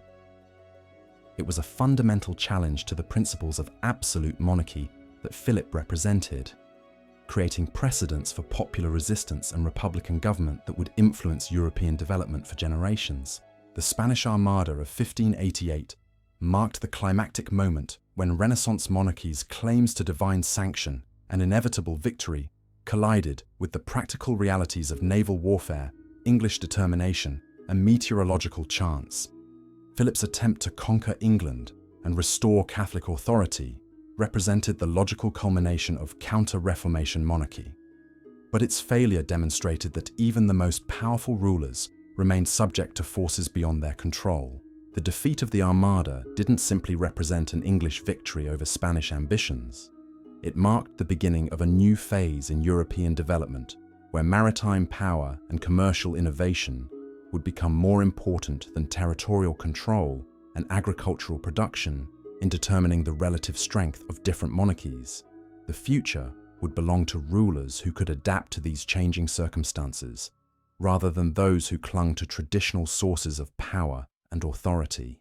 As the 16th century drew toward its close, the Renaissance monarchies that had dominated European politics for nearly 100 years were beginning to show signs of exhaustion and internal contradiction that would eventually require fundamental reforms or lead to revolutionary transformation.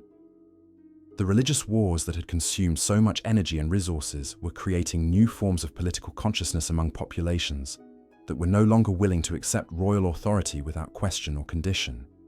The emergence of new forms of political theory and constitutional thinking during this period created intellectual frameworks for understanding governmental authority that challenged traditional assumptions about divine right and hereditary succession.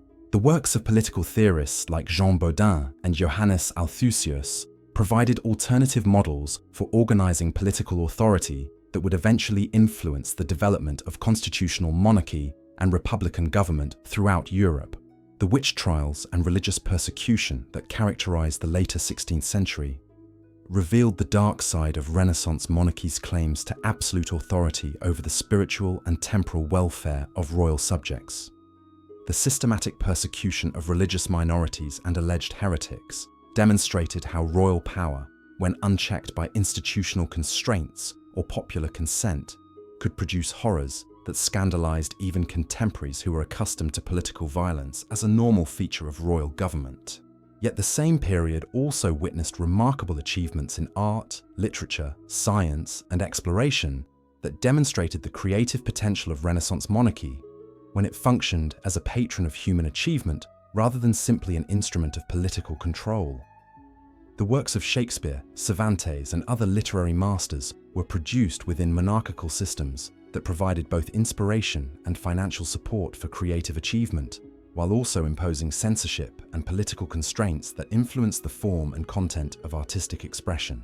The voyages of exploration that opened new continents to European influence were sponsored by Renaissance monarchs, who understood that maritime expansion could provide new sources of wealth and power, while also advancing knowledge and extending Christian civilization to previously unknown regions. The Spanish conquest of Mexico and Peru, the Portuguese exploration of Africa and Asia, and the English and French ventures into North America created global empires that transformed European monarchy from regional to worldwide phenomena. But these same imperial expansion also created new challenges and obligations that would test the adaptive capabilities of European monarchical systems for centuries to come. The administration of colonial territories, the integration of non-European populations, and the management of transcontinental commerce required governmental innovations that stretched traditional monarchical institutions beyond their original design parameters. As we continue our gentle journey through the corridors of royal history, we approach the threshold of an era when monarchy would face its greatest challenges and achieve its most spectacular successes, often simultaneously. The 17th century would witness the emergence of absolute monarchy as a systematic theory of government, while also producing the revolutions and constitutional limitations that would eventually transform royal authority into the constitutional systems that govern democratic nations today. The Renaissance monarchs, whose reigns we have explored together tonight, established the foundations for these later developments through their experiments in royal authority, their innovations in governmental administration, and their responses to the religious, economic, and intellectual challenges that defined their age. Their successes and failures created precedents and institutions that would influence European development long after their dynasties had vanished from the stage of history. In the flickering candlelight of these ancient halls, we can glimpse the eternal human struggle to create effective government while preserving individual liberty, to maintain political stability while adapting to changing circumstances, and to exercise authority responsibly while pursuing the ambitions that make life meaningful.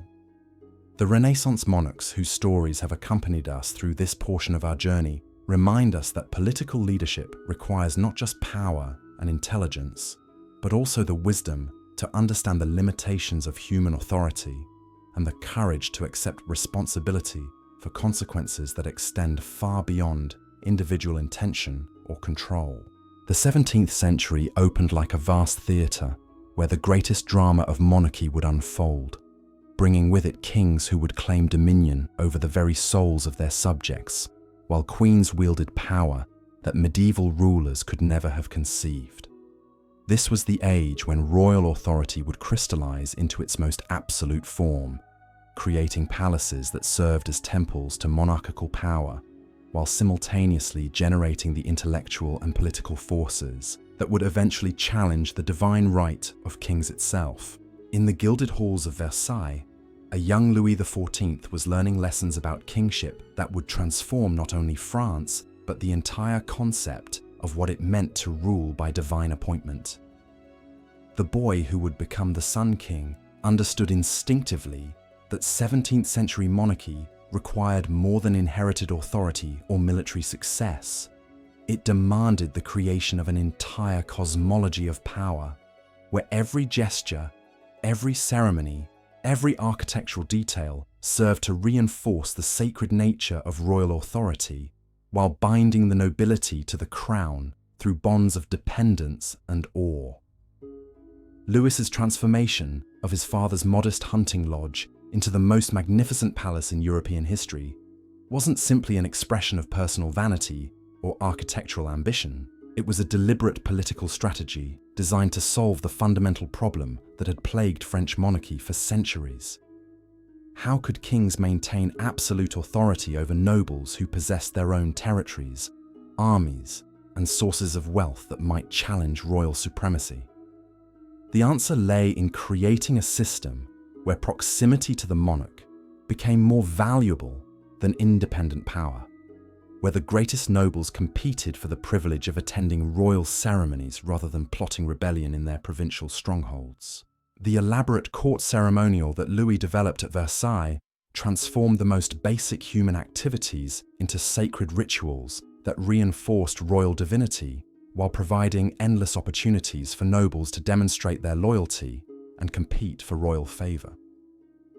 The morning levée, where carefully selected courtiers were permitted to witness the king's awakening and dressing, wasn't simply a bizarre example of royal egotism. It was a sophisticated mechanism for controlling aristocratic ambition by making access to the royal presence the ultimate source of political influence and social status. Every aspect of life at Versailles was carefully choreographed to reinforce the message that the king was not merely a political leader, but a quasi-divine figure whose very existence sanctified the social order and guaranteed the stability of the kingdom. The Hall of Mirrors, where Louis received foreign ambassadors, surrounded by images of his own glory, reflected infinitely in polished glass, created a visual metaphor for royal authority that extended throughout the universe, while remaining centered on the person of the monarch. But Louis's innovations in royal ceremonial were matched by equally revolutionary developments in governmental administration that created the most effective centralized state in European history. The system of intendants that he perfected allowed royal authority to penetrate into every corner of the kingdom through professional administrators, who owed their positions entirely to royal appointment and could be removed at royal pleasure. These officials weren't nobles exercising hereditary rights or clergy representing ecclesiastical authority. They were bureaucrats whose power derived solely from their ability to implement royal policy effectively while reporting back to Versailles about local conditions and potential sources of resistance. The military innovations that Louis sponsored created the largest and most professional army in European history, with standardized uniforms, systematic training, and centralized command structures that made French forces the envy and terror of neighboring kingdoms. But more importantly, this military machine was designed to serve royal policy rather than feudal obligation or mercenary contract, creating an instrument of state power that could be deployed according to rational strategic calculation, rather than the personal whims of individual commanders or the traditional obligations of feudal service. The economic policies that supported this unprecedented expansion of royal authority required innovations in taxation, manufacturing, and commercial regulation that transformed France from a collection of semi-autonomous provinces into an integrated national economy serving royal interests. Jean-Baptiste Colbert's mercantilist reforms weren't simply technical adjustments to fiscal policy. They represented a fundamental reconceptualization of the relationship between royal authority and economic activity, establishing the principle that commercial and industrial development should serve state power rather than private profit or local convenience. The cultural achievements of Louis's reign demonstrated how absolute monarchy could serve as a patron of human achievement while also using artistic and intellectual production to reinforce political authority. The works of Molière, Racine, and Corneille weren't simply entertainment for royal amusement. They were expressions of a distinctively French cultural identity that celebrated royal authority while exploring the moral and philosophical questions that absolute monarchy raised about the nature of power, justice, and human dignity. But the very success of Louis's innovations in absolute monarchy created problems that would eventually undermine the system he had worked so carefully to construct. The costs of maintaining Versailles, supporting the largest army in Europe, and pursuing an aggressive foreign policy that aimed at establishing French hegemony throughout the continent required levels of taxation and economic regulation that strained the resources of even the wealthiest European kingdom. The wars that Louis fought to extend French territory and influence generated enormous expenses, while also creating coalitions of enemies who were determined to prevent French domination of European politics. The revocation of the Edict of Nantes in 1685, which ended religious toleration for French Protestants and forced hundreds of thousands of skilled artisans and merchants into exile, demonstrated how absolute monarchy's claims to control the spiritual lives of royal subjects could produce economic and social consequences that weakened the very foundations of royal power. Louis's decision to eliminate religious diversity from his kingdom wasn't simply an expression of personal religious conviction or political intolerance. It represented the logical culmination of absolute monarchy's claim to total authority over every aspect of subjects' lives, including their relationship with God. The exodus of Huguenot refugees from France enriched the kingdoms that welcomed them while depriving France of entrepreneurial talent and commercial expertise that had contributed significantly to French economic development. The irony was that Louis's pursuit of absolute religious uniformity weakened French power relative to more tolerant kingdoms that were willing to accept religious diversity in exchange for economic and military advantages that skilled immigrants could provide. Meanwhile, across the Channel, England was conducting its own experiment with absolute monarchy under the Stuart dynasty, but with results that would prove far different from the French experience. Charles I's attempts to rule without parliament and impose religious uniformity on his diverse kingdoms generated resistance that would ultimately lead to civil war, regicide, and the establishment of republican government under Oliver Cromwell.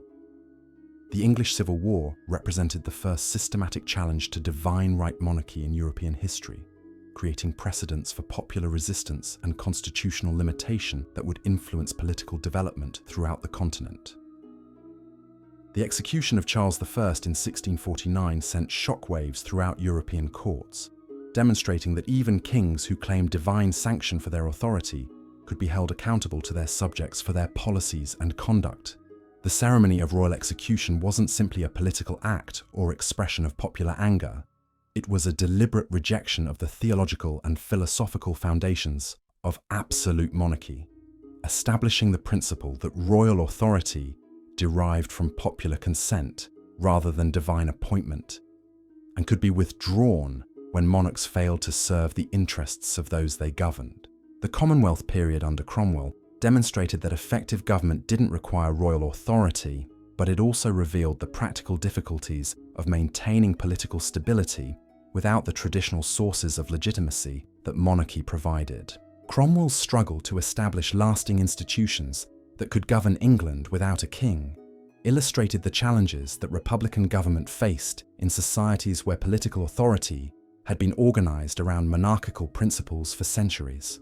The restoration of the monarchy under Charles II in 1660 represented not simply a return to traditional royal authority, but the beginning of a new form of constitutional monarchy that acknowledged limitations on royal power while preserving the ceremonial and symbolic functions that made monarchy politically useful. Charles II's reign demonstrated how intelligent monarchs could adapt to changed circumstances by accepting restrictions on their authority in exchange for security and stability that absolute claims to divine right could no longer provide. The Glorious Revolution of 1688, which replaced the Catholic James II with the Protestant William III and Mary II, established definitively that English monarchs ruled subject to parliamentary consent and constitutional limitation rather than divine right and absolute authority. The political settlement that emerged from this bloodless revolution created a model of limited monarchy that would eventually influence constitutional development throughout Europe and the Americas. But the English example remained exceptional during the late 17th century, as most European monarchies continued to develop along absolutist lines that emphasized royal authority over popular consent and divine sanction over constitutional limitation. The Habsburg monarchy under Leopold I demonstrated how traditional imperial institutions could be adapted to support centralized royal authority while maintaining the complex federal relationships that held the Austrian dominions together. Leopold's success in defending Vienna against Ottoman siege in 1683 and subsequently driving Turkish forces out of Hungary established Austrian Habsburg power as a major force in European politics, while also demonstrating how religious war could serve the political interests of Christian monarchs.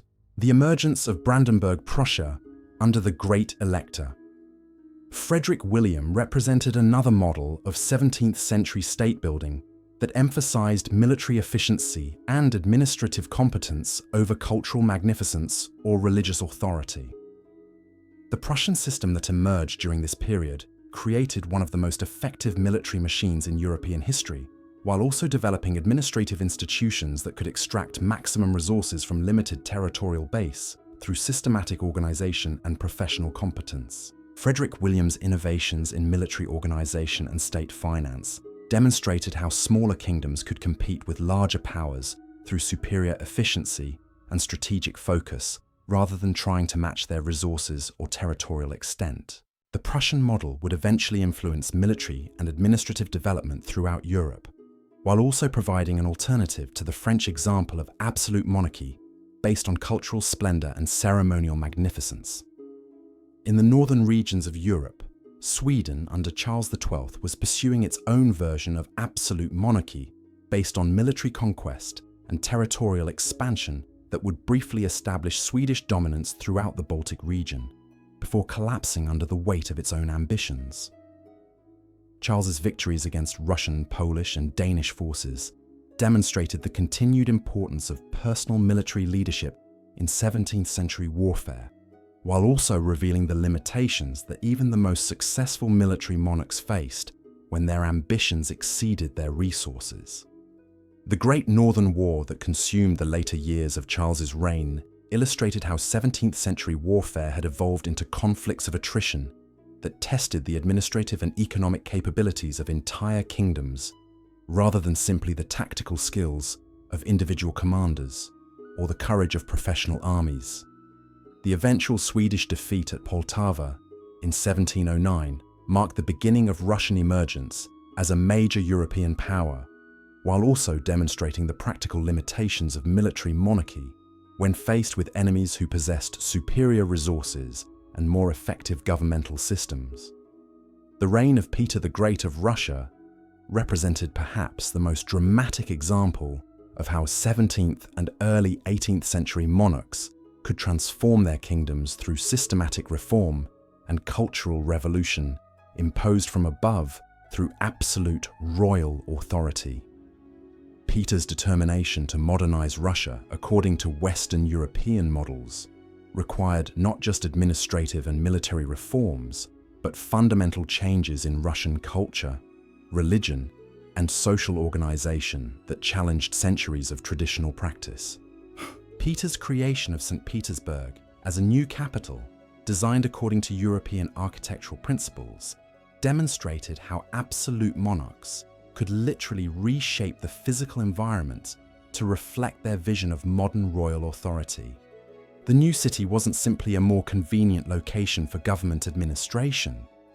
It was a symbol of Peter's determination to transform Russia from a backward Orthodox kingdom into a major European power capable of competing with the most advanced monarchies of the age. The table of ranks that Peter established created a new form of nobility based on state service rather than hereditary privilege, demonstrating how absolute monarchs could use their authority to restructure social hierarchies in ways that served royal interests, while also providing opportunities for talented individuals to advance through merit rather than birth. The Petrine reforms represented one of the most successful examples of monarchical modernization in European history, but they also revealed the enormous costs in human suffering and cultural disruption that such transformation required. The emergence of the Ottoman Empire as a major factor in European politics during this period continued to provide an alternative model of absolute monarchy based on Islamic legal principles and Turkish administrative traditions that demonstrated the effectiveness of centralized authority while operating according to fundamentally different cultural and religious assumptions than Christian European kingdoms. The Ottoman system under sultans like Mehmed IV and Mustafa II created governmental institutions that were simultaneously more centralized and more flexible than most European monarchies, allowing for effective administration of diverse populations while maintaining religious and cultural autonomy for non-Muslim subjects. The gradual Ottoman decline during the late 17th century wasn't due to inherent weaknesses in Islamic governmental systems, but rather to the same problems of overextension and resource limitation that affected all early modern empires when their territorial ambitions exceeded their administrative and military capabilities.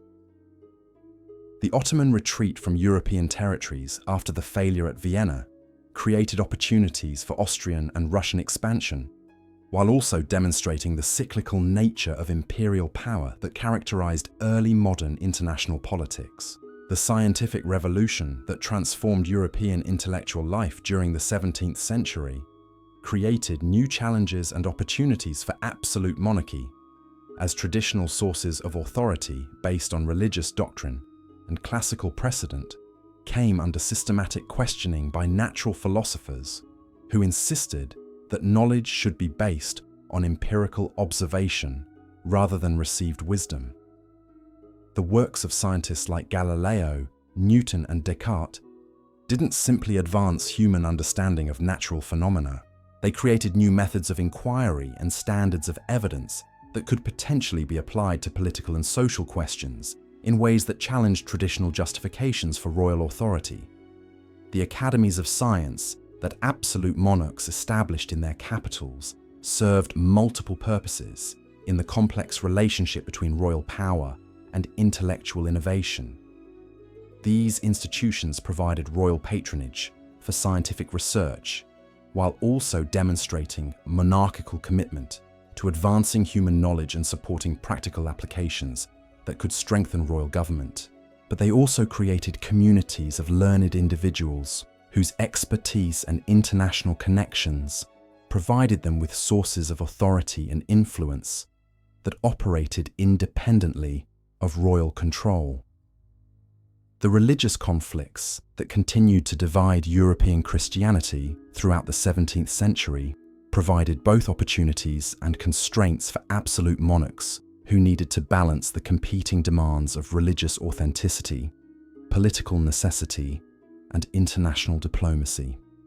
The 30 Years' War that devastated Central Europe from 1618 to 1648 demonstrated how religious differences could generate conflicts that transcended traditional political boundaries, while also revealing the practical limitations of using military force to resolve theological disputes.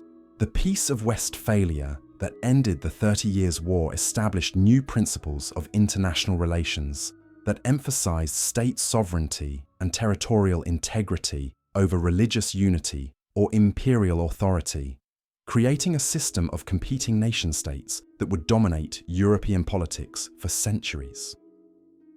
The Westphalian settlement represented a triumph for the principle of absolute monarchy within defined territorial boundaries, while also acknowledging that no single monarch could legitimately claim universal authority over other sovereign rulers.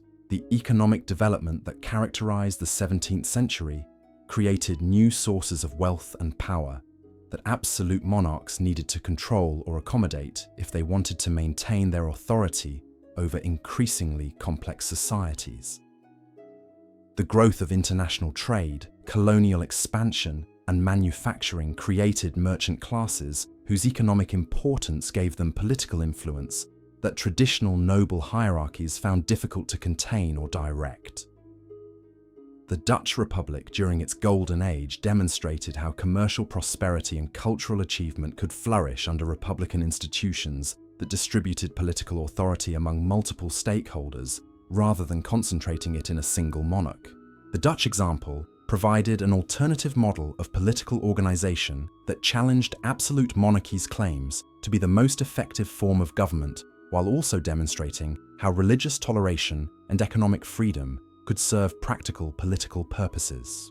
The colonial empires that European monarchs established in the Americas, Africa, and Asia during this period created new forms of royal authority that operated according to different principles than domestic governance, while also generating wealth and resources that could support expanded governmental activities in European territories. The administration of colonial territories required innovations in law, military organization, and economic regulation that tested the adaptive capabilities of European monarchical systems, while also creating new forms of cultural contact and conflict that would influence European development for centuries. The intellectual ferment that characterized the late 17th century was beginning to generate new theories of political authority and governmental organization that would eventually challenge the theological and philosophical foundations of absolute monarchy. The works of political theorists like John Locke and Baruch Spinoza created alternative frameworks for understanding the relationship between rulers and subjects that emphasized natural rights and popular consent rather than divine appointment and hereditary succession. As the 17th century drew toward its close, the age of absolute monarchy was reaching both its zenith and the beginning of its eventual transformation into constitutional and limited forms of royal authority. The monarchical systems that had been perfected during this period would continue to dominate European politics for generations, but they would also face increasing challenges from intellectual, economic, and social forces that their very success had helped to create. The twilight years of Louis XIV's reign revealed the costs and contradictions of absolute monarchy in their starkest form, as the most magnificent court in European history struggled with financial crisis, military defeat, and social tensions that even the most sophisticated royal propaganda could not entirely conceal. The famines and fiscal problems that plagued France during the early 18th century demonstrated that absolute royal authority, however impressive in its ceremonial manifestations, remained subject to practical limitations that no amount of divine sanction could overcome. In the quiet halls where we have wandered together tonight, we can sense the approaching transformation that would carry absolute monarchy into new forms of royal authority better adapted to the changing realities of European society and international politics.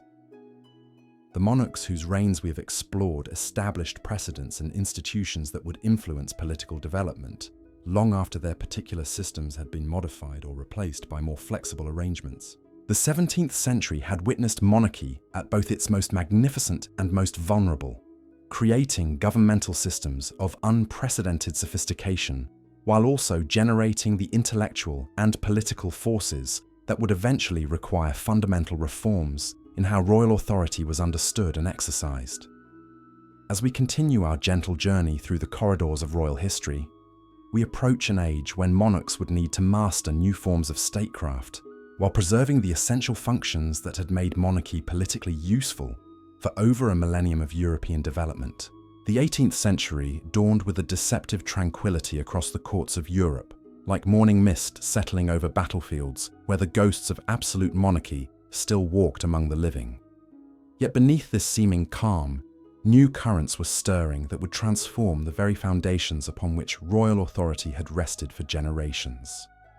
This was to be the age of enlightened despotism, where monarchs would attempt to reconcile the demands of reason with the traditions of divine kingship, often with consequences they could never have anticipated.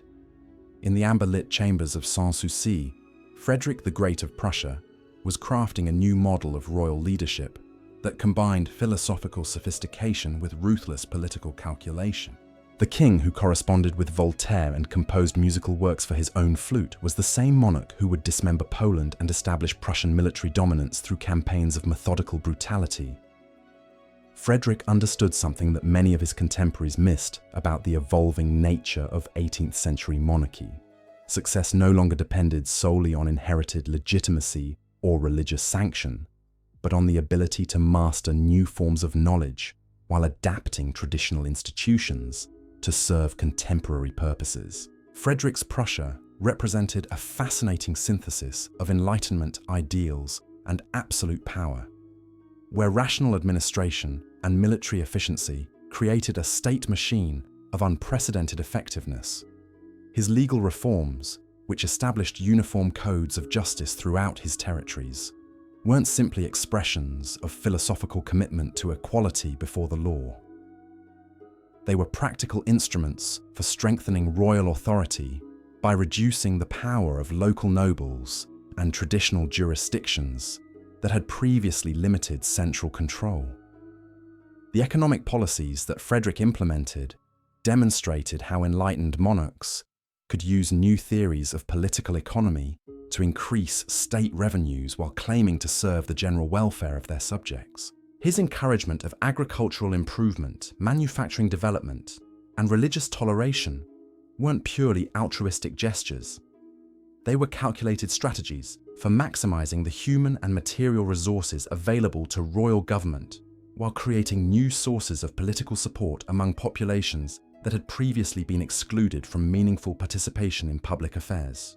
Meanwhile, in the glittering salons of Versailles, Louis XV was discovering that inherited magnificence was insufficient to maintain royal authority in an age when subjects increasingly demanded practical justifications for monarchical privilege. The king who had inherited the most splendid court in European history found himself governing a kingdom where traditional sources of legitimacy were being questioned by philosophers, criticized by lawyers, and undermined by fiscal crisis that no amount of ceremonial grandeur could disguise. The intellectual revolution that was transforming European culture during this period created unprecedented challenges for monarchs who had traditionally relied on religious doctrine and classical precedent to justify their authority. The works of Montesquieu, Rousseau, and the encyclopédistes didn't simply advance human knowledge about natural and social phenomena. They created new standards for evaluating governmental institutions that emphasized utility and consent rather than tradition and divine sanction as the proper foundations for political authority. The salons where these new ideas were discussed and refined operated according to principles that implicitly challenged monarchical assumptions about the proper relationship between rulers and subjects.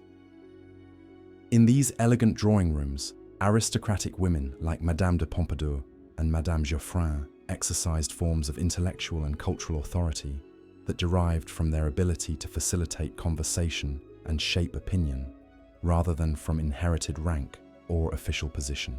The influence these women wielded demonstrated how 18th century society was creating new forms of power that operated independently of traditional hierarchies, while potentially challenging royal control over cultural and intellectual life.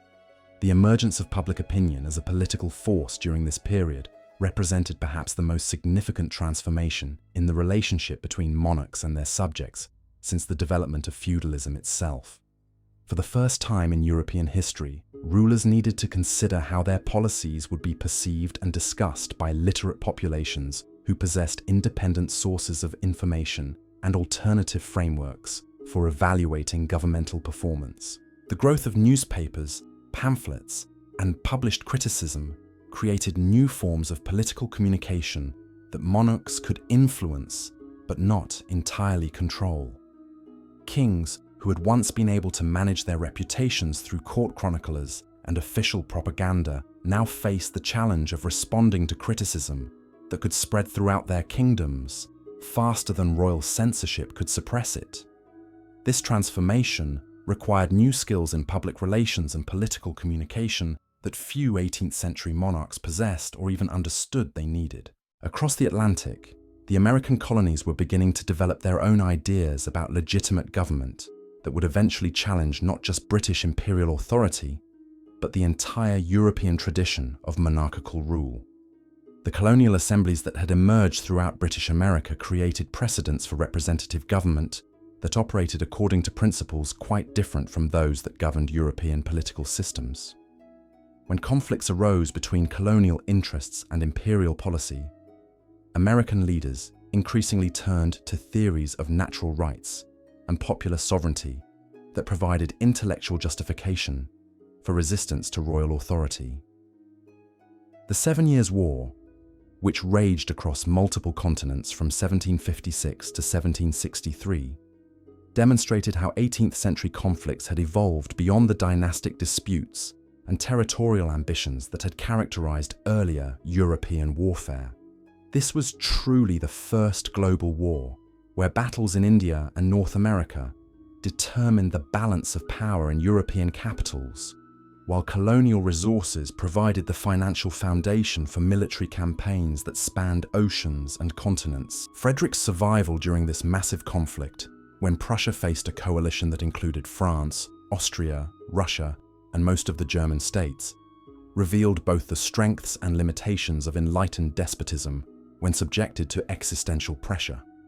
His ability to maintain Prussian independence against overwhelming odds wasn't due simply to military genius or diplomatic skill, though he possessed both in abundance.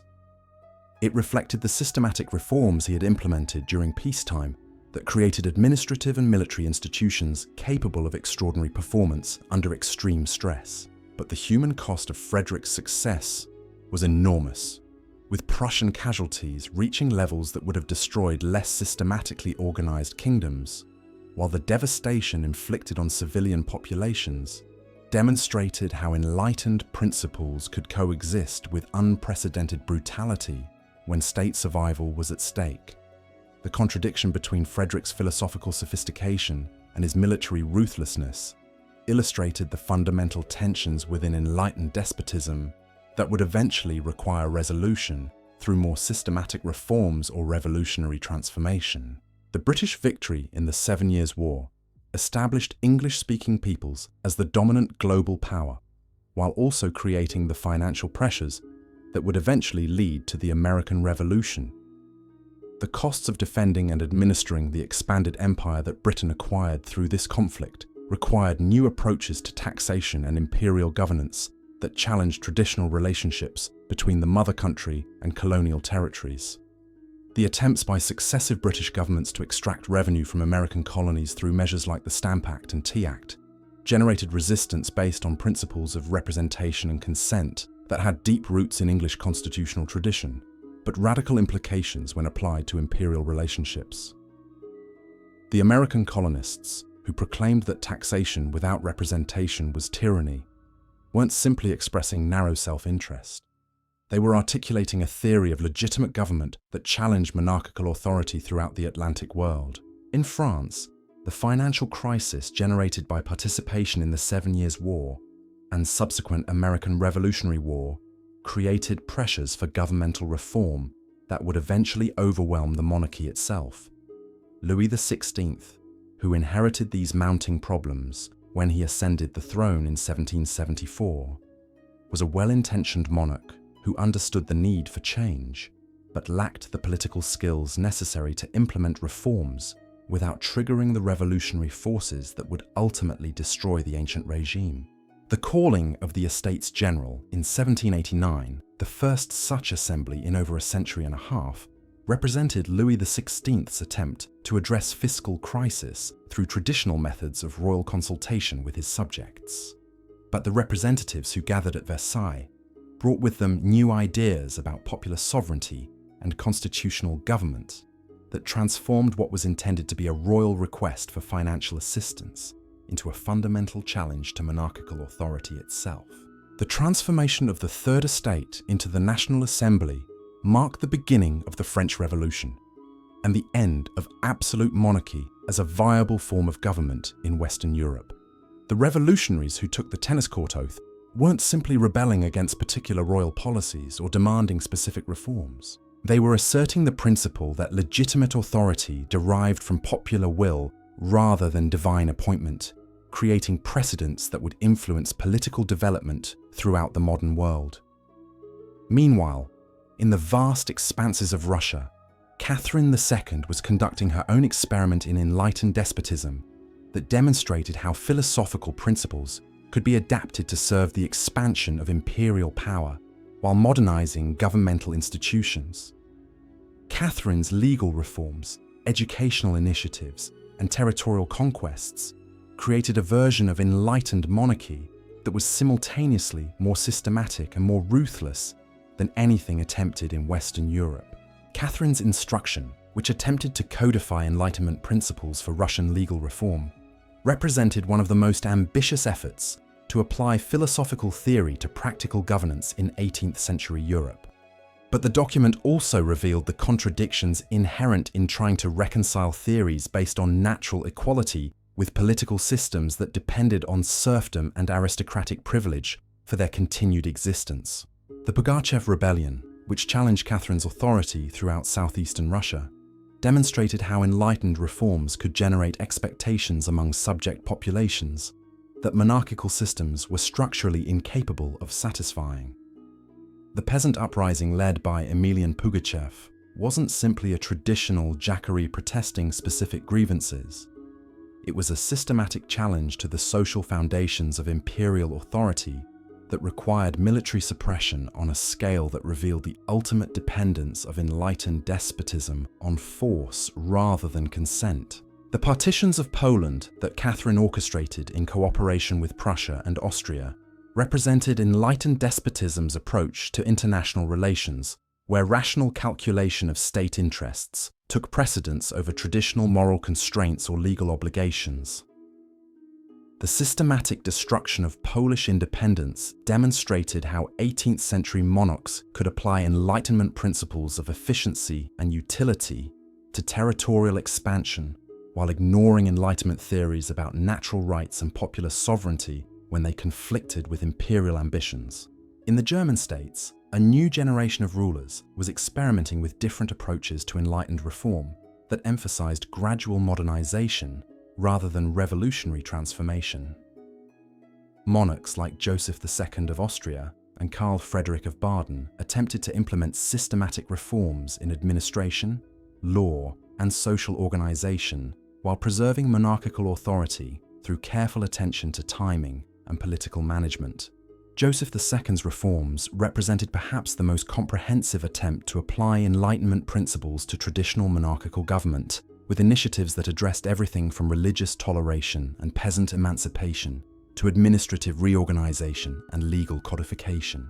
But Joseph's experience also demonstrated the practical difficulties of implementing rational reforms in societies where traditional institutions and cultural practices provided stability and identity for populations that weren't necessarily prepared for rapid change. The resistance that Joseph encountered from nobles, clergy, and peasants who saw his reforms as threats to their established rights and customary practices revealed how enlightened despotism could generate opposition from the very groups it claimed to benefit. The revolts in Belgium and Hungary that forced Joseph to modify or abandon many of his initiatives illustrated the continuing importance of traditional legitimacy and cultural continuity, even in an age that celebrated reason and progress as the foundations for good government. The smaller German states provided laboratories for experimenting with different approaches to enlightened reform that could be implemented more systematically than in larger territories where entrenched interests and traditional institutions created greater resistance to change. Rulers like Charles Augustus of Weimar demonstrated how minor princes could achieve disproportionate cultural and intellectual influence through patronage of arts and letters, while implementing gradual reforms that modernize their territories without generating revolutionary upheaval.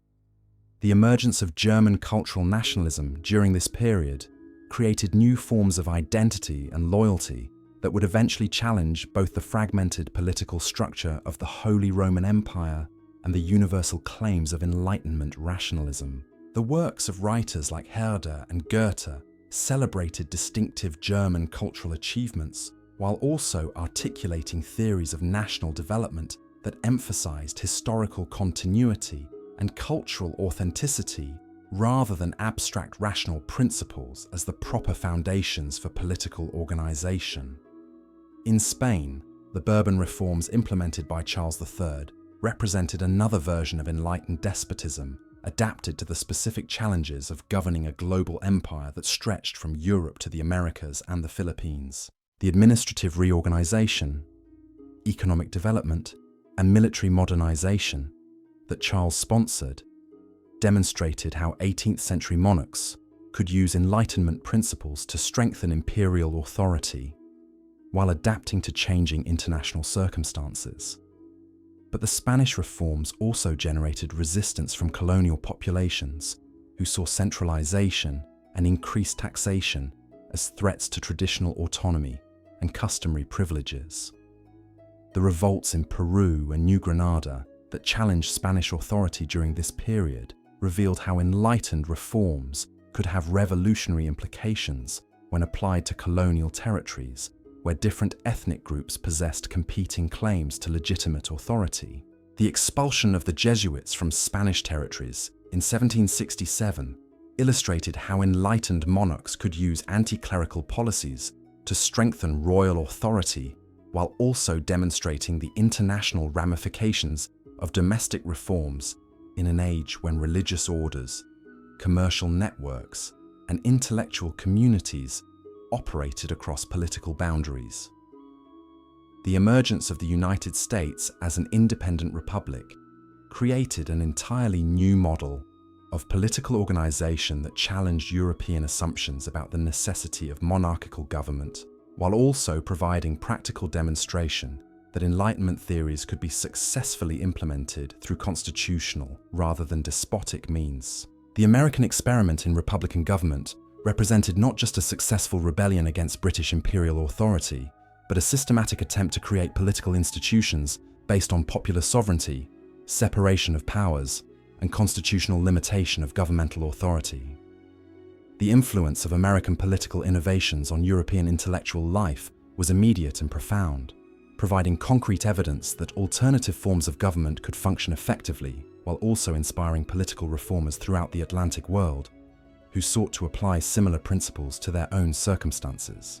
The American Revolution demonstrated that Enlightenment theories weren't simply philosophical abstractions, but practical guides for creating more effective and legitimate forms of governmental authority. As the 18th century moved toward its revolutionary climax, the experiments in enlightened despotism that had characterized the middle decades were revealing their fundamental contradictions and limitations. Monarchs who claimed to rule according to rational principles while maintaining absolute authority found themselves caught between rising expectations for reform and traditional resistance to change that their own policies had often intensified.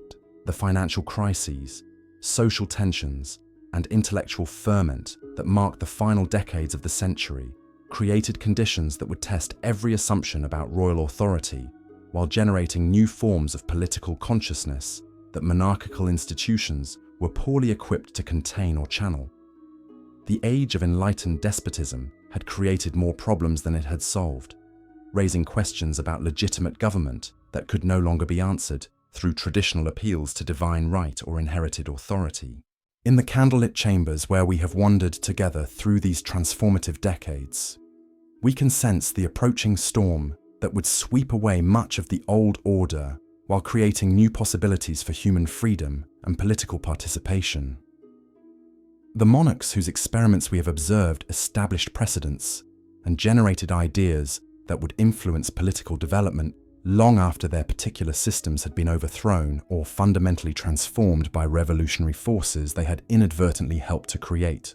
The twilight of the 18th century brought with it the recognition that monarchy, however enlightened or reformed, could no longer serve as the sole foundation for legitimate government in societies where new forms of knowledge, economic organization, and cultural identity were creating unprecedented demands for political participation and constitutional limitation of governmental authority.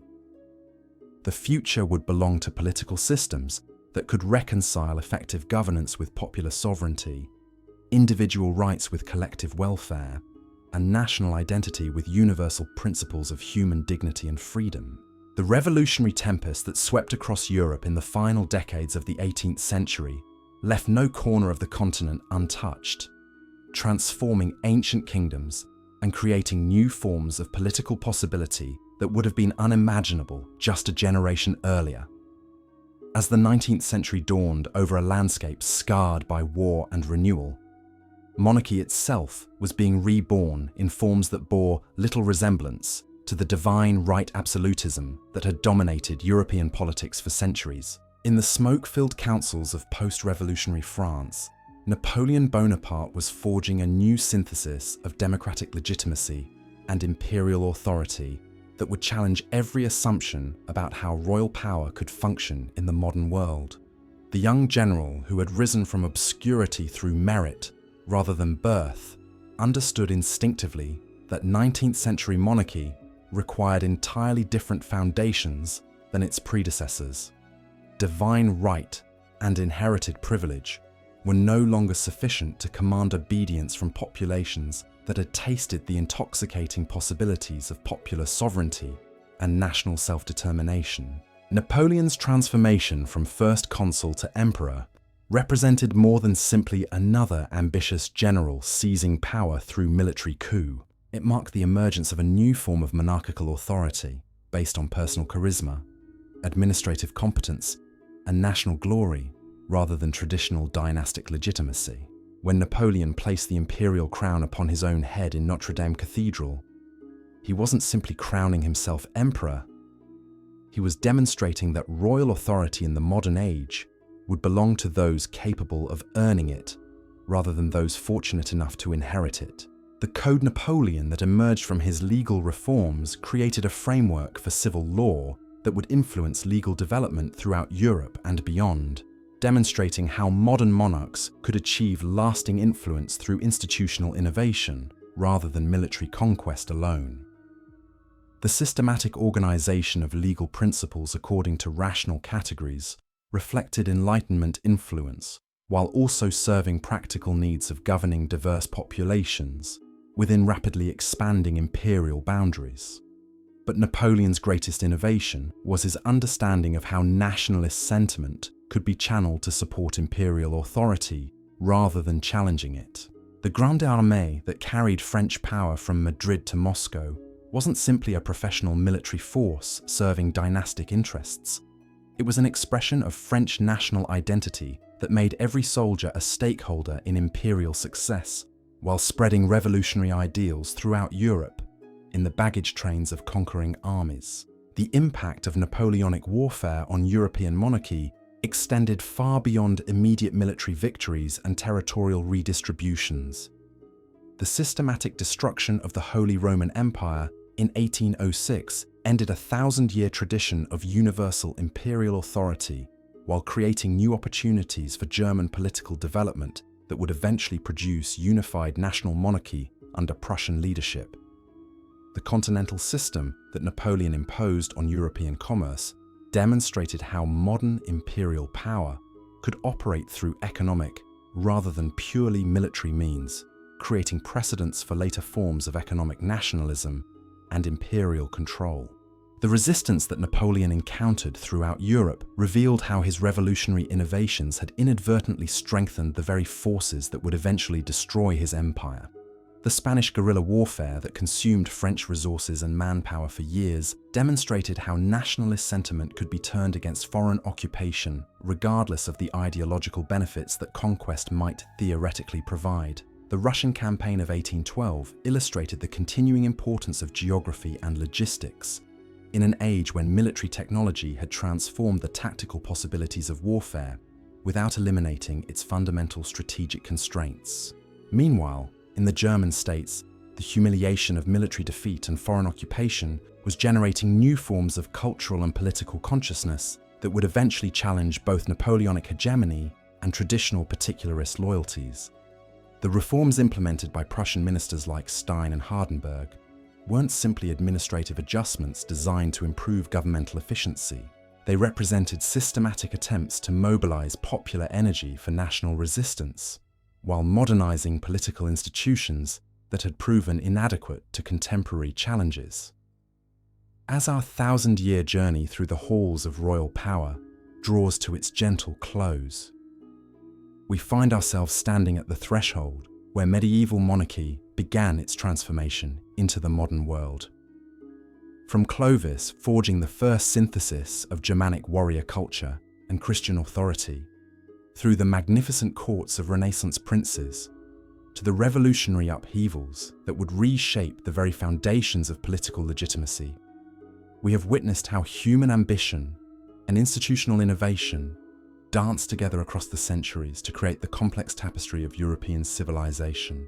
These monarchs, neither perfect heroes nor complete villains, remind us that history unfolds through countless individual choices made by people who could never fully grasp the consequences of their actions.